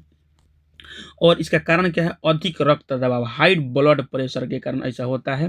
हाई ब्लड प्रेशर के कारण धमनी का फट जाना या मस्तिष्क को रक्त की अपर्याप्त आपूर्ति के कारण, ठीक ना, मस्तिष्क को अपर्याप्त रक्त की आपूर्ति होगी, उसको आप रक्त नहीं दीजिएगा तो क्या करेगा वो संपर्क टूट जाता है। एक बार संपर्क टूटा तो उसको जोड़ना थोड़ा मुश्किल हो जाता है, ठीक ना। तो ये बीमारी होती है। उसके बाद देखिए डिप्लोपिया, ठीक है, डिप्लोपिया एक बीमारी है जो ये आँख की मांसपेशियों की पक्षाघात पैरालिसिस का के कारण होता है। आँख में भी पैरालिसिस मारता है, आँख में भी पैरालिसिस हो जाती है। तो जब आँख में पैरालिसिस होती है तो उसको क्या बोलेंगे? डिप्लोपिया बोलते हैं। और जब बॉडी में पैरालिसिस होता है तो उसको क्या बोलते हैं? पक्षाघात बोलते हैं, लकवा बोलते हैं, ठीक ना। आगे देखते हैं मस्तिष्क का तूफान। मिर्गी जो होता है यह मस्तिष्क के आंतरिक रोगों के कारण होता है। इसमें जब दौरा पड़ता है तो मुंह से झाग निकलता है। क्या निकलता है? मुंह से झाग। तो जो मिर्गी होता है यह भी मस्तिष्क से की बीमारी है। और मस्तिष्क की बीमारी ये बीमारी क्यों होती है? तो आंतरिक रोगों के कारण ये बीमारी होती है, ठीक है। सिजोफ्रेनिया के बारे में देखते हैं। यह मानसिक रोग प्राय युवाओं में होता है। जो सिजोफ्रेनिया जो होती है ये युवाओं में बीमारी होती है। और रोगी जो होता है कल्पना में ही सत्य मानता है, कल्पना को ही समझने में व्यस्त रहता है, उसी में उसका जीवन अपना कटता रहता है, वास्तविकता को सही नहीं मानता है, ठीक ना। जो सिजोफ्रेनिया जो बीमारी है, डायरेक्ट क्वेश्चन पूछता है कि सिजोफ्रेनिया जो है किस अंग को प्रभावित करता है? तो मस्तिष्क को प्रभावित करता है। मिर्गी जो है किसको प्रभावित करता है? तो मिर्गी भी किसको? ये मस्तिष्क को प्रभावित करती है। जो सिजोफ्रेनिया जो बीमारी है ये युवाओं को होती है। युवाओं में ये होती है कि मैं ये करूँगा, वो करूँगा, खाली कल्पना करते रहते हैं। क्या होगा, आज क्या होगा, मैं वहाँ पर जाऊँगा तो क्या होगा, मैं जीऊँगा, नहीं जीऊँगा, मेरे जीने से क्या होगा, मैं आज मर जाऊँगा, ये वो बहुत सारे मतलब कि वो लोग दिमाग में सोचते रहते हैं। और कल्पना जो है उसी को सत्य मानते हैं और वास्तविकता को सत्य नहीं मानते हैं। और इसमें इसका इलाज क्या है? जो सिजोफ्रेनिया है इसका इलाज है विद्युत अपेक्ष चिकित्सा। विद्युत अपेक्ष चिकित्सा से ये ठीक हो सकते हैं। आगे देखिए कि बाहरी जो आक्रमण जो है, जो वेक्टर होते हैं, उसके बारे में हम लोग देखते हैं। डेंगू। डेंगू जो होता है इसका पहला मामला जो है 1963 ईस्वी में कहाँ हुआ था? कोलकाता में हुआ था। इससे शरीर में प्लेटलेट्स की कमी हो जाती है। डेंगू में क्या होती है? प्लेटलेट्स की कमी हो जाती है। और डेंगू जो किसके कारण होती है? मादा एडिस इजिप्ट मच्छर के कारण होता है। किसके कारण? डेंगू जो है किसके कारण होती है? मादा एडिस इजिप्टी मच्छर के कारण होता है। और इसका पहला मामला 1963 में कोलकाता में हुआ था। प्लेटलेट्स की कमी हो जाती है, ठीक है। चिकनगुनिया के बारे में देखते हैं। यह 36 वर्ष बाद 2006 में भारत में फिर दिखा था, ठीक ना। ये माने ये दूसरे देश में फैला हुआ था, उसके बाद ये भारत में आया था। और ये गैर घातक बीमारी है।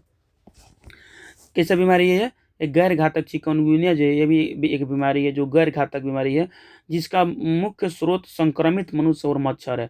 इसका कारण क्या है? चिकनगुनिया के कारण डायरेक्ट क्वेश्चन पूछता है कि चिकनगुनिया का मुख्य स्रोत क्या है, किस तरह यह फैलता है? तो संक्रमित व्यक्ति है उससे फैलता है। और मच्छर को काटने से, उस संक्रमित व्यक्ति के मच्छर को काटने से दूसरा व्यक्ति को काट लेगा तो चिकनगुनिया बीमारी हो जाएगा, ठीक ना।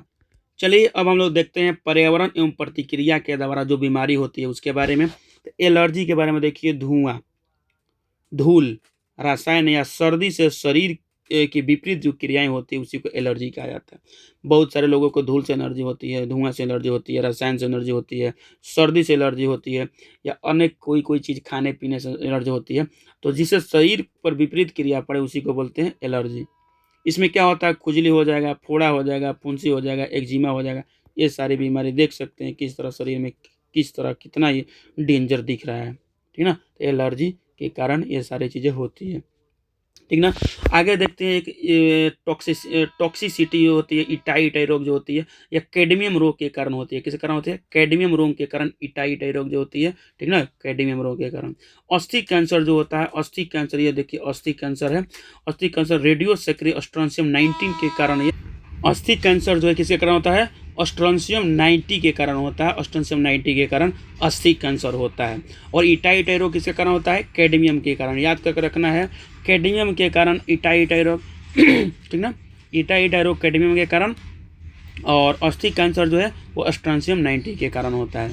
आगे देखिए कि घर में ही विद्रोह किया जाता है तो घर पूरी तरह से फूट पड़ता है और घर का नाश हो जाता है। उसी तरह कैंसर होता है। कैंसर देखिए क्या है, शरीर के किसी अंग में अनियंत्रित कोशिका वृद्धि होती है, इसी को बोलते हैं कैंसर बोलते हैं, जो अनियमित रूप से गुच्छे बन जाते हैं। घर में आपके मान लीजिए कि 10-15 परिवार है, सब लोग आपस में लड़ेंगे, सब में फूट पड़ेगी तो क्या होगा, पूरा घर का नाश हो जाता है। उसी तरह शरीर के अंग जो है, अंग की जो कोशिकाएं हैं जो अनियंत्रित वृद्धि करने लगती है, ये बोलती है ना मैं और बढ़ूंगा और बढ़ूंगा और बढ़ूंगा, पूरी तरह से फैलने लगती है, तो क्या हो जाती है, इसको कैंसर कहा जाता है।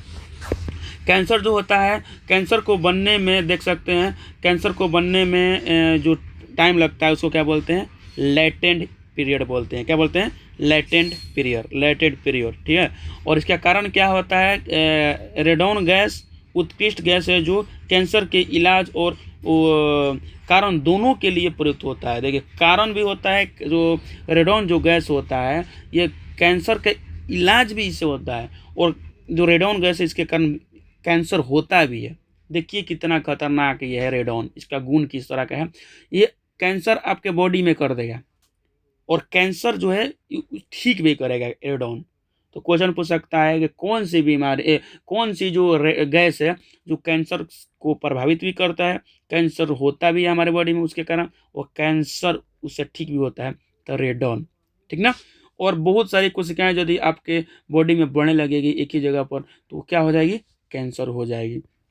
कैंसर कितने प्रकार के होते हैं, कैंसर देखिए 4 प्रकार के होते हैं। कितने प्रकार के, 4 प्रकार के। इसमें कार्सिनोमास होता है। कार्सिनोमा जो होता है ये उपकला ऊतकों से उत्पत्ति होता है, जैसे त्वचा और स्तन में होता है। ये सारी चीज़ें जो होती है त्वचा में होती है तो उसको कार्सिनोमास कहा जाता है। उपकाला ऊतक में, बाहर के क्षेत्र में जो ऊतक जो कैंसर होती है उसको बोलते हैं कार्सिनोमास, ठीक ना।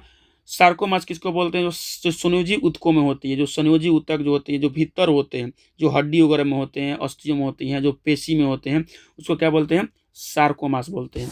ध्यान में रखना है, कार्सोमास जो त्वचा में होती है, उपकला ऊतक में होती है, ठीक ना, इपिथेलियल टिश्यूज में होती है। सार्कोमास जो होता है जो संयोजी ऊतक में होती है, जैसे ब्लड में यही होती है, ब्लड में यही होती है, संयोजी ऊतक ब्लड है ना, उसके साथ अस्थियाँ होती है, पेशी होती है, सार्कोमासिस में होती है।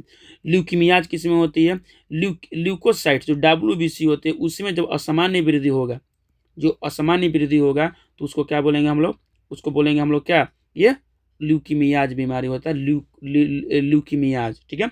ल्यूकीमियाज जो है कैंसर की, ल्यूकीमियाज बोलते हैं उसको, ल्यूकीमिया हुआ है उसको, क्या बोले हैं, ल्यूकीमिया मतलब को कैंसर हुआ है, इसको बोला जाता है ल्यूकीमिया, ठीक है, ल्यूकीमियाज। आगे देखते हैं, जब लिम्फोसाइट्स में प्रॉब्लम होती है, जब लिम्फोसाइट्स में बहुत ज़्यादा मात्रा में वृद्धि हो जाती है, लसिका में बहुत सारा गांठ एवं पलिया में इससे प्रभावित होता है, ठीक ना। ध्यान में रखें, लिम्फोमा जो होता है इसमें लसिका जिसको बोलते हैं लिम्फोसाइट्स, लसिका और लसिका जो गांठ होते हैं एवं पलिया में जो प्रॉब्लम आ जाती है तो लिम्फोमास का उत्पन्न हो जाता है, ये कैंसर हो जाता है। तो कैंसर आप लोग समझ गए होंगे कौन कौन सा, जो उपकाला ऊतक में होगी वो सार्कोमास, जो संयोजी ऊतक में होगी, अस्थि में होगी, पेशी में, उसको सार्कोमास, और ल्यूकीमिया जो होता है WBC में होती है उसको बोलते हैं ल्यूकीमिया। लिम्फोमास किसको बोलते हैं, जो लसिका ऊतकों में होती है, जो गांठों में होती है, और फिर से जो पलिया में होती है, जो लसिका गांठों में होती है, जो पलिया में होती है, उसको लिम्फोमास कहते हैं। चलिए आगे देखते हैं कि इसका इलाज और ये सारी चीज़ें देखते हैं। HIV के बारे में देखते हैं हम लोग कि HIV जो होता है वो एलिसा परीक्षण के द्वारा इसका इलाज होता है। और जो कैंसर जो होता है ना इसमें कीमोथेरेपी हो जाता है,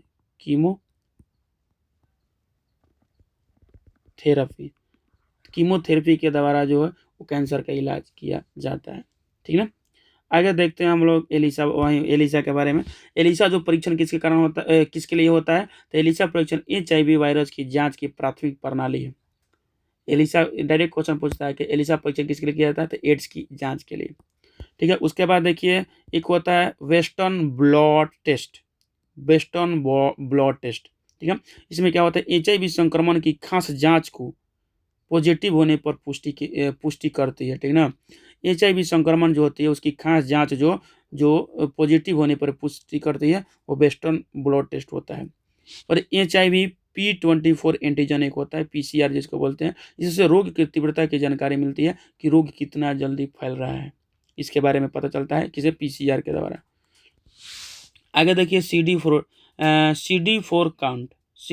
काउंट जिसको बोलते हैं CD4, इस क्या होता है, इससे रोगी की प्रतिरोधक जो क्षमता जो होती है वो का आकलन किया जाता है कि रोगी को अभी प्रतिरोधक क्षमता कितना है, एड्स जो है इसको कितना फैला हुआ है।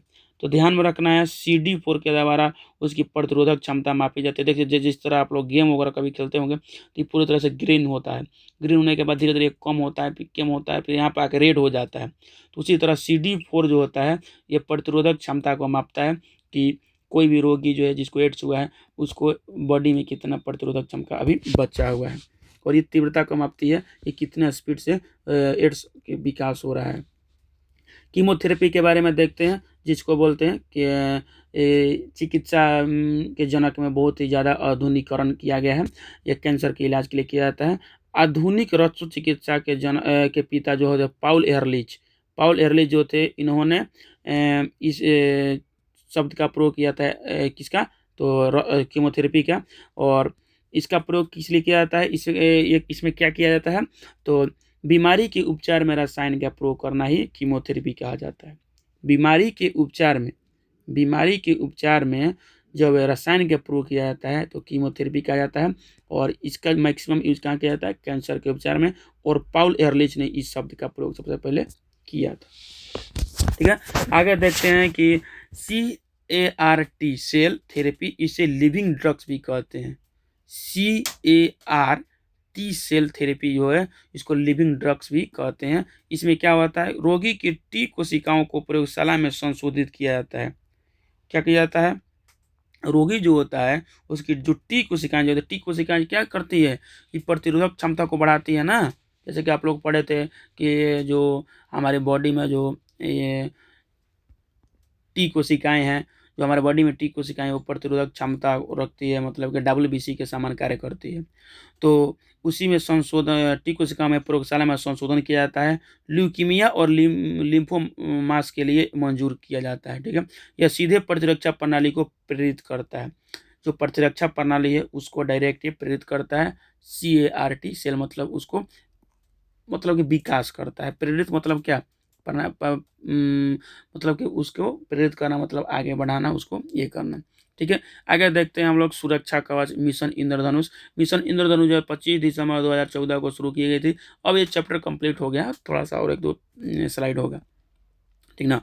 और देखते हैं कि 25 दिसंबर 2014 को मिशन इंद्रधनुष चालू हुआ था। इसका मुख्य उद्देश्य क्या है, क्वेश्चन पूछता है कि मिशन इंद्रधनुष का मुख्य उद्देश्य क्या है, तो शिशुओं का पूर्ण प्रतिरक्षण करना। शिशु जो है उनको पूरी तरह से देख सकना, BCG से DPT, OPV, BCG सारी चीज़ों को प्रतिरक्षा करना, पूर्ण प्रतिरक्षा करना, इसका मिशन इंद्रधनुष का मुख्य लक्ष्य है। ठीक है, 2014 में स्टार्ट हुआ था 25 दिसंबर को। ठीक है, और इसमें देखिए OPV और BCG है। फिर से जन्म के समय कौन सा दिया जाता है टीका, जन्म के समय देखते हो जैसे ही जन्म बच्चा लेता है उसको सुई दे दिया जाता है, तो BCG दिया जाता है, OPV दिया जाता है। जब 6 से 14 सप्ताह का हो जाएगा तो उसको DP टीका और पोलियो का टीका दिया जाता है। जब 9 से 12 महीना का होगा तो उसको खसरा का टीका दिया जाता है। जब 5, 10 और 16 वर्ष का होगा तो उसको टिटेनस का सुई दिया जाता है, ठीक ना। तो ये सारी चीज़ें उनको सुरक्षा रखने के लिए दिया जाता है। कोविड-19 के बारे में देखते हैं। कोविड-19 जो होता है और कोविशील्ड इसकी दवा के इलाज के लिए बनाया गया था, ठीक ना, जिसमें सीरम इंस्टीट्यूट और प्लस ऑक्सफोर्ड एस्ट्राजेनेका ने इसका विकास किया था कोविशील्ड का।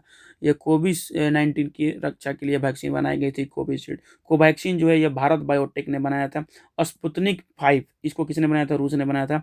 और मॉडर्ना जो है जिसको mRNA वैक्सीन के नाम से जाना जाता है, यह शरीर को यह शरीर को वायरस के अनुवांशिक कोड के हिस्से को इंजेक्ट कर देती है।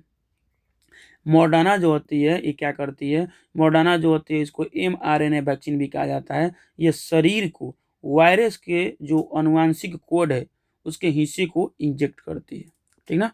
और आगे देखते हैं कि जो वायरल वेक्टर कोशिकाओं को इस प्रोटीन स्पाइक प्रोटीन बनाने का निर्देश देता है, जिसे एंटीबॉडीज बनता है।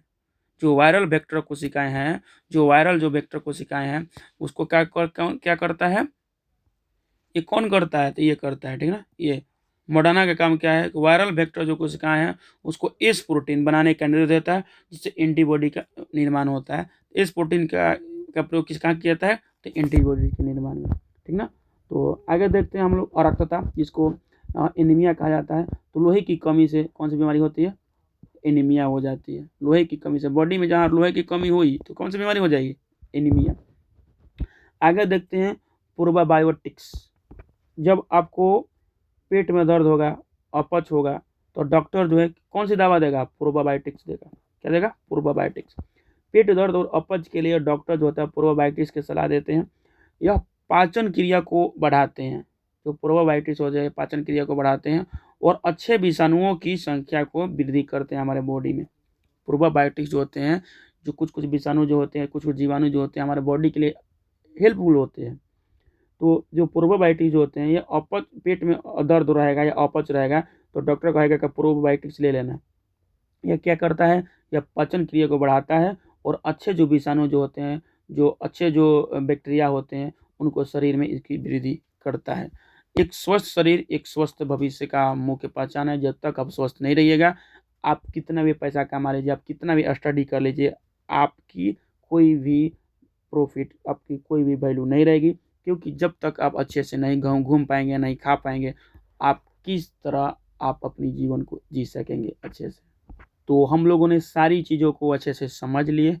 अब बारी है हमारी जीवाणु, विषाणु, प्रोटोजोआ और आनुवांशिक रोग से संबंधित 100 MCQ जो भी आप लोगों को ऊपर पढ़ा दी गई है, सारी चीज़ों को इसमें अब क्वेश्चंस के थ्रू आपको कंप्लीट कराई जाएगी। तो लास्ट तक इसको भी देखिए। मलेरिया शब्द का प्रयोग 1827 में किसने की थी, तो मैकुलाच ने की थी। डायरेक्ट मैं आंसर दूंगा क्योंकि सारी चीज़ आप लोगों को पढ़ा दी गई है। मलेरिया परजीवी प्लाज्मोडियम की खोज किसने की थी, लेबरन ने 1880 में। मलेरिया रोग का वाहक मच्छर कौन सा है, मादा एनाप्लिज, जो 45 डिग्री के कोण पर बैठता है सतह पर। निम्नलिखित में से कौन सा प्रोटोजोआ जो है प्रोटोजोआ के कारण होने वाली बीमारी है, तो मलेरिया, ठीक है। मलेरिया देखिए, जैसे हैजा, टाइफाइड और टिटनस सब किसके कारण होती है, सब बैक्टीरिया के कारण होती है। किसके कारण, बैक्टीरिया के कारण होती है। और बाकी ये जो मलेरिया जो है प्रोटोजोआ के कारण होते हैं। सोने की बीमारी किस मक्खी के काटने से होता है, तो सीसी मक्खी काटने से। कालाजार जो है रोग है, शरीर का कौन सा अंग प्रभावित होता है, तो अस्थि कालाजार से अस्थि प्रभावित होता है। टिटनस रोग किस जीवाणु के कारण होता है, तो क्लोस्ट्रिडियम टिटेनी के कारण होता है। और लॉकजा या जबड़ा बंद रोग भी इसको कहा जाता है, टिटनस को। नेक्स्ट देखिए टाइफाइड में शरीर का कौन सा अंग प्रभावित होता है, तो आंत। टाइफाइड में आंत प्रभावित होता है। BCG का टीका किस रोग से बचाव के लिए दिया जाता है, तो टीबी। BCG का फुल फॉर्म क्या होता है, बेसिलस कालमेट ग्यूरिन, ठीक है। टीबी को बचाव के लिए दिया जाता है। आगे देखिए कि एलिसा परीक्षण किस बीमारी की जांच के लिए, तो एड्स, HIV की जांच के लिए। नेक्स्ट देखिए कि डेंगू ज्वर किस मच्छर के काटने से होता है, तो डेंगू ज्वर जो होता है वो मादा एंडीज मच्छर के काटने से होता है। मादा एंडीज इजिप्टी मच्छर के काटने से होता है। देखिए इसमें बहुत सारे मच्छर हैं, तो उसमें आप लोगों को इसमें दिखा दिया गया है कि किस तरह का अलग अलग कन्फ्यूजन करके क्वेश्चन देता है। और जो डेंगू ज्वर जो होता है इसको हड्डी तोड़ विकार भी कहा जाता है और इसमें प्लेटलेट्स की कमी हो जाती है। नेक्स्ट देखिए जीका वायरस किसके द्वारा फैलता है, तो जीका वायरस जो होता है एडिज मच्छर के द्वारा फैलता है। कीमोथेरेपी किस रोग के उपचार के लिए दी जाती है, कीमोथेरेपी जो होता है कैंसर के उपचार के लिए दी जाती है, जैसे कि आप लोगों को बताया था।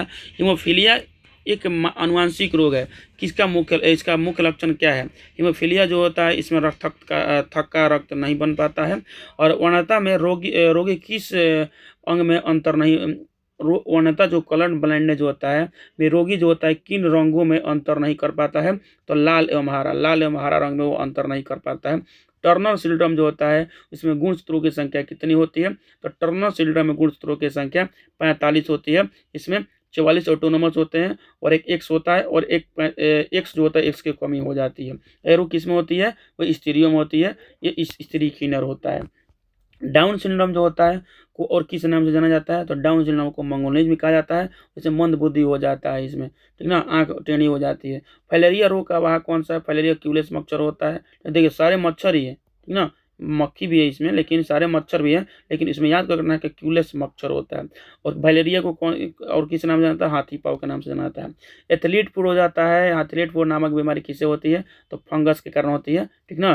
किसके कारण होते हैं? टीनिया पेडिस के कारण, टीनिया पेडिस के कारण होता है। दामा रोग किस कवक के कारण होता है? दामा रोग जो होता है एस्परजिलस प्यूमिगेट्स के कारण होता है। किसका? एस्परजिलस प्यूमिगेट्स के कारण होता है दामा रोग, और ये कवक के कारण होता है, कवक के कारण होता है। मिशन इंद्रधनुष की शुरुआत कब हुई थी? मिशन इंद्रधनुष की शुरुआत 2014 में हुई थी, 25 दिसंबर 2014 को। और जो भी क्वेश्चन मैं आप लोगों को लिया हूँ, ये सारी प्रीवियस ईयर क्वेश्चन से किसी न किसी एग्जाम में आए हुए हैं, ठीक ना। और मिशन इंद्रधनुष का मुख्य उद्देश्य क्या था? बच्चों का पूर्ण टीकाकरण। नेक्स्ट देखिए, इटाई इटाई नामक रोग किस तत्व के कारण होता है? तो इटाइटोकैडियम के कारण होता है। और कैंसर के उपचार में किस उत्कृष्ट गैस का प्रयोग किया जाता है? रेडॉन का। याद रखना है, रेडॉन जो है कैंसर को करता भी है और कैंसर को ठीक भी करता है। रेडॉन के कारण कैंसर बीमारी होती भी है और रेडॉन के कारण कैंसर ठीक भी होता है। डीपीटी का टीका किन रोगों से बचाव के लिए किया जाता है? तो डीपीटी का टीका जो है डिप्थीरिया, काली खांसी एवं टिटनेस के लिए की जाती है। और काली खांसी को परटूसिस भी कहा जाता है, ठीक है। तो डीपीटी किसके लिए? डिप्थीरिया, काली खांसी, टिटनेस। अगर देखिए, विडाल टेस्ट का संबंध किस रोग से है? इस सामान्य ज्ञान आधारित, यदि भी पीडीएफ में, हाँ ये जो है इसका मैंने ऊपर जिक्र नहीं किया था, विडाल टेस्ट का जिक्र ऊपर नहीं किया था, ठीक ना, इसलिए इस तरह हमारा स्टाफ लोग ने लिख दिया है, ठीक ना। विडाल टेस्ट जो है का संबंध किस रोग से है? विडाल टेस्ट का संबंध टाइफाइड से, मैंने ऊपर नहीं बताया था, इसलिए आप लोग कंफ्यूज हो रहे होंगे कि विडाल टेस्ट कहाँ से आ गया। तो इसलिए जो ऊपर जो आप लोग को स्लाइड हमारा था, पीडीएफ था, उसमें ये बातें नहीं बताई गई थी, तो टाइफाइड का वर्णन कर दिया गया। विडाल टेस्ट ये एक्स्ट्रा बता दिए गए, आप लोग नोट कर लीजिएगा। विडाल टेस्ट टाइफाइड से होती है। विडाल टेस्ट किसके जांच के लिए किए जाते हैं? तो टाइफाइड के। आगे देखिए कि रॉयल डिजीज किसको बोलते हैं? हीमोफीलिया को, क्योंकि ये ब्रिटेन की महारानी विक्टोरिया से फैली थी, इसलिए रॉयल डिजीज इसको बोलते हैं, हीमोफीलिया को। गंजापन किस कवक के कारण होती है? गंजापन जो है टीनिया कैपेटिस के कारण होती है। और क्लिनेफिल्टर सिंड्रोम किस में होता है? तो ये पुरुषों में होती है, और इसमें 47 गुण होते हैं। इसमें 47 जो एक्स लास्ट वाला जो जुड़ता है, उसमें एक्स के साथ और एक्स जुड़ जाता है, तो 47 हो जाता है, ठीक है। कोविशील्ड और कोवैक्सीन का संबंध किस बीमारी से? तो कोविड-19 से। ल्यूकीमिया एक प्रकार का कैंसर है जिसमें किसकी असामान्य वृद्धि से होती है? ल्यूकीमिया में किसकी वृद्धि हो जाती है? तो डब्ल्यूबीसी की। किसकी? डब्ल्यूबीसी की वृद्धि होती है, जैसे कि आप लोग ऊपर देखे थे। तो यहाँ पर लिखा था ल्यूकीमियाज, क्या लिखा था? ल्यूकीमियाज लिखा था, और ल्यूकीमिया भी कहा जाता है, ठीक है। आगे देखते हैं रेबीज। रेबीज रोग किस वायरस के कारण होता है? तो रेबीज जो होता है रैबिडो वायरस के कारण होता है। इसमें रोगी पागल हो जाता है, जीभ बाहर निकलता है, इसे हाइड्रोफोबिया भी कहा जाता है। और लुई पास्चर ने इसके टीका का खोज किया था, ठीक है। आगे देखिए, चेचक जो स्मॉल पॉक्स के वायरस का नाम क्या है? चेचक जो होता है स्मॉल पॉक्स, चेचक का कौन है? वेरियोला है। वेरियोला जो होता है चेचक का, ठीक है। चेचक का मतलब स्मॉल पॉक्स का। और जो बैरिसेला ये किसका है? किसका है? चिकन पॉक्स का, ठीक है ना। चिकन पॉक्स का सेला है, चिकन पॉक्स का सेला है, और स्मॉल पॉक्स का क्या है? वेरियोला। छोटी माता किस वायरस से? वही वेरिसेला, देखिए सेला दे दिया। खसरा बीमारी किस वायरस के कारण होती है? खसरा जो है मरविली वायरस के कारण होती है। ट्रिकोमा रोग किस शरीर के अंग से प्रभावित होता है? आंख से। अब पता चल गया होगा कि किस तरह का क्वेश्चन एग्जाम में बनते हैं, जो आपको पढ़ा दी गई है उससे सारे क्वेश्चन इधर देखिए बना कर रखे गए हैं, जो पीवाईक्यू में क्वेश्चन आए हुए हैं।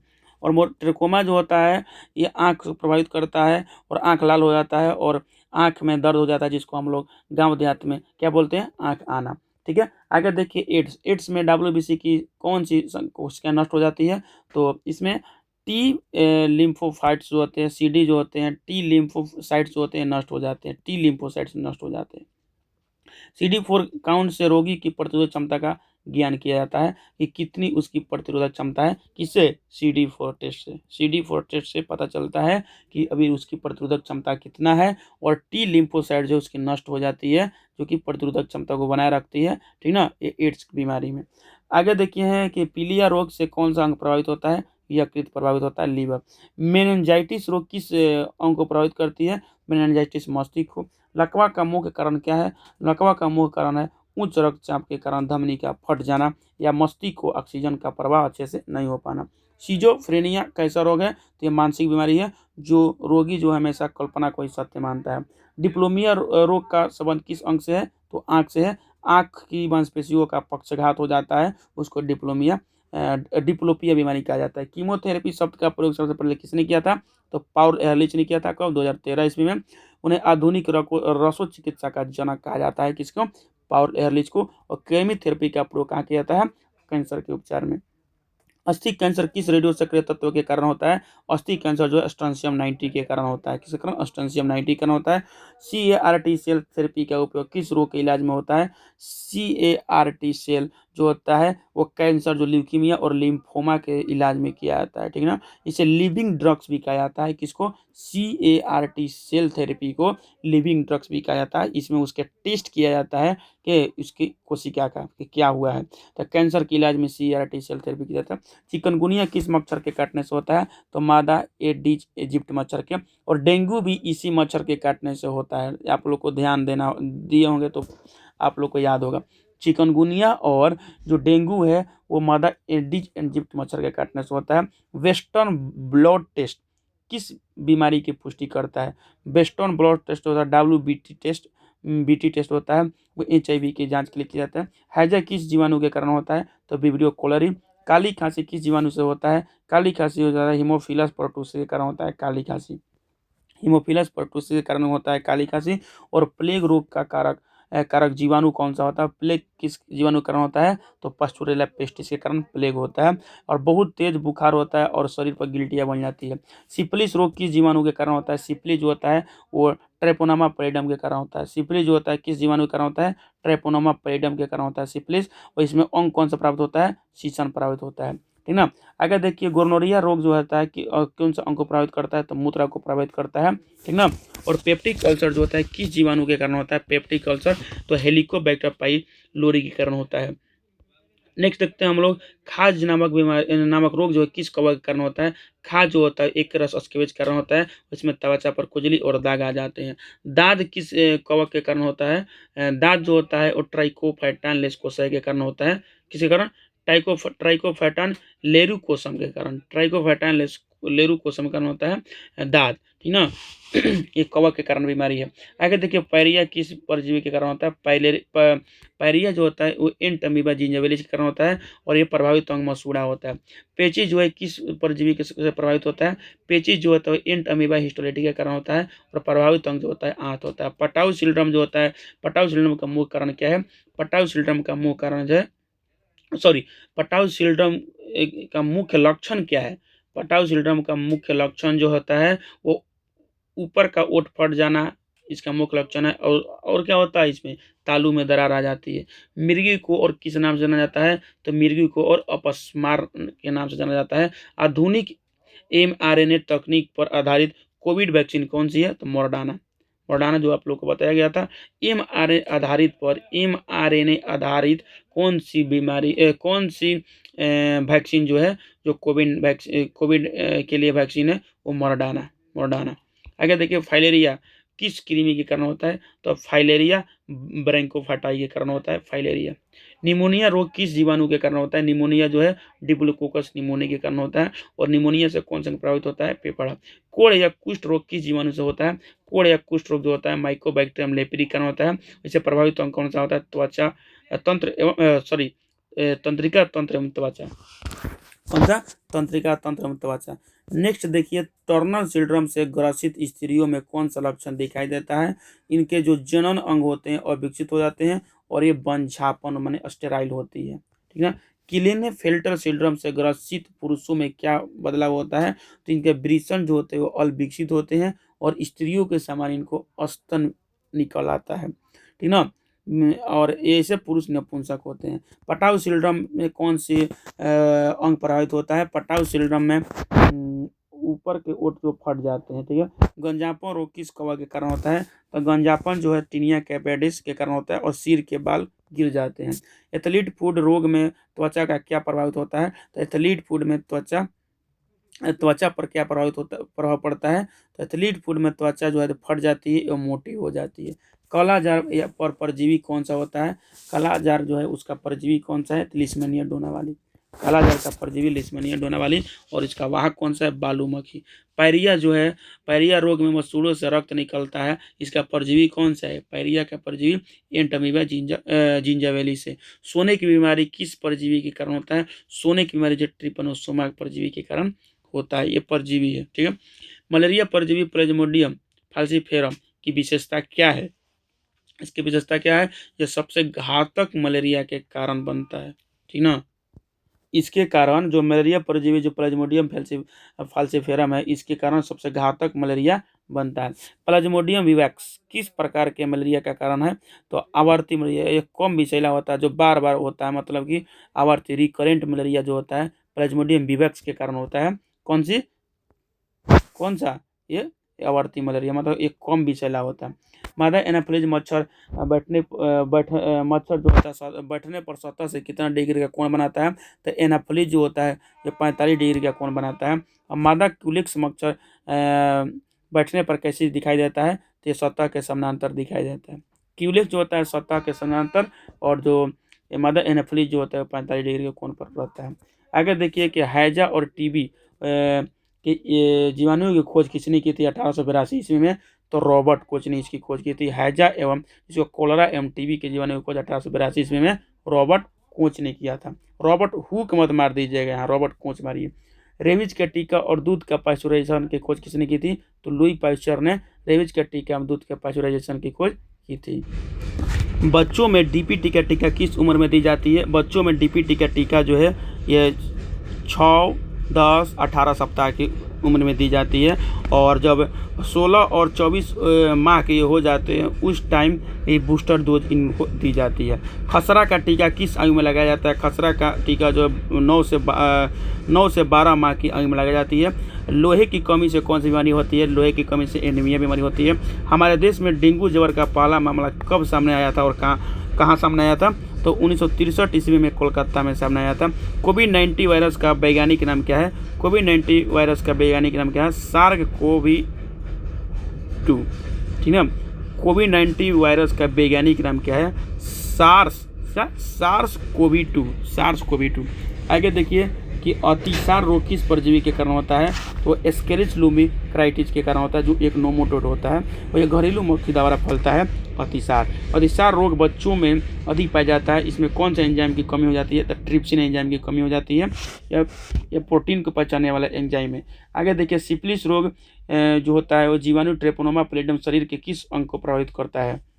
मतलब जो सिफिलिस जो होता है रोग किस जीवाणु के कारण होता है? तो ट्रेपोनोमा पैलिडम के कारण होता है। शरीर के कौन सा अंग प्रभावित करता है? तो शीशन को प्रभावित करता है। नेक्स्ट देखिए डिप्थीरिया रोग किस जीवाणु से होता है? तो डिप्थीरिया जो है कोरोनिबैक्टीरियम डिप्थीरिया के कारण होता है और ये श्वास नली से प्रभावित होता है। गलसोत रोग किस वायरस के कारण होता है? गलसोत जो होता है वो किस वायरस के कारण? तो पैरामिक्सो वायरस के कारण होता है। गलसोत जो होता है पैरामिक्सो वायरस के कारण होता है। और पोलियो जो है पोलियो किस अंग को प्रभावित करता है? तो गला रीढ़ नाड़ी संस्थान को।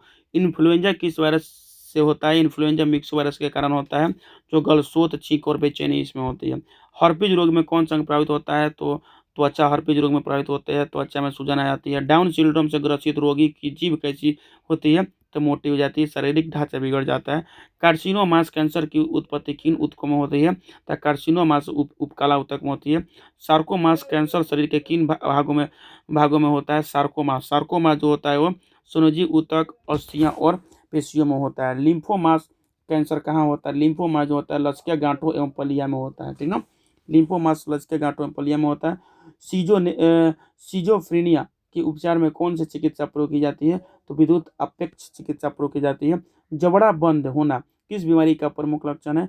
तो टिटनस और इसमें शरीर में ऐंठन भी होती है।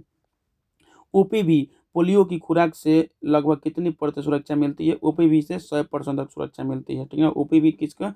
तो पोलियो का खुराक है। फाइलेरिया रोग में शरीर के किस भाग में सूजन आ जाती है? तो फाइलेरिया तो पैरो वृषण कोष जिसको स्कोटम बोला जाता है और शरीर के अन्य भागों में इसमें सूजन हो जाती है। एक्जिमा और शरीर में सूजन किस प्रकार की बीमारी के उदाहरण है? एक्जिमा जो है एलर्जी से होता है। एक्जिमा और शरीर में सूजन जो होता है एक्जिमा जो होता है एलर्जी से होता है। टिनियासिस नामक आंतों का संक्रमण किस परजीवी प्रजाति के कारण होती है? तो टीनिया सोलियम के कारण। टीनिया सोलियमीकरण यह टेप वर्म के 3 प्रजातियों में से होता है, ठीक ना। ये टेप वर्म के 3 प्रजातियों से होता है, जिसमें टेनिसिया जो होता है, टेनियासिस नामक आंतों का संक्रमण कौन सी प्रजाति के कारण होते हैं, कौन सी परजीवी प्रजाति के कारण, तो टेनिया सोलियम के कारण होता है। वर्णता रोग की वाहक कौन सा है, तो जो वर्णता रोग का वाहक जो होता है वो स्त्रियां होती है, और स्त्रियां रोग के वाहक होती है, जबकि पुरुष इससे मुख्य रूप से प्रभावित होते हैं। माने स्त्रियां वाहक होती है और पुरुष इसे झेलते हैं, ठीक ना। तो ये रहा पूरी तरह से, ये आप लोग को अच्छे से कंप्लीट कराई गई, एक एक पॉइंट को सबसे पहले समझाया गया, समझाने के बाद आप लोग को इसे MCQ करा दी गई। अब आप लोग कमेंट करके ज़रूर बताइएगा मेरे भाई कि आप लोग को ये लेक्चर, ये वीडियो आप लोग को कैसा लगा, क्या आप लोगों को ये प्रभावित किया, क्या इस वीडियो से आप लोगों को बेनिफिट हुआ कि नहीं, सभी लोग ज़रूर कमेंट करना मेरे भाई।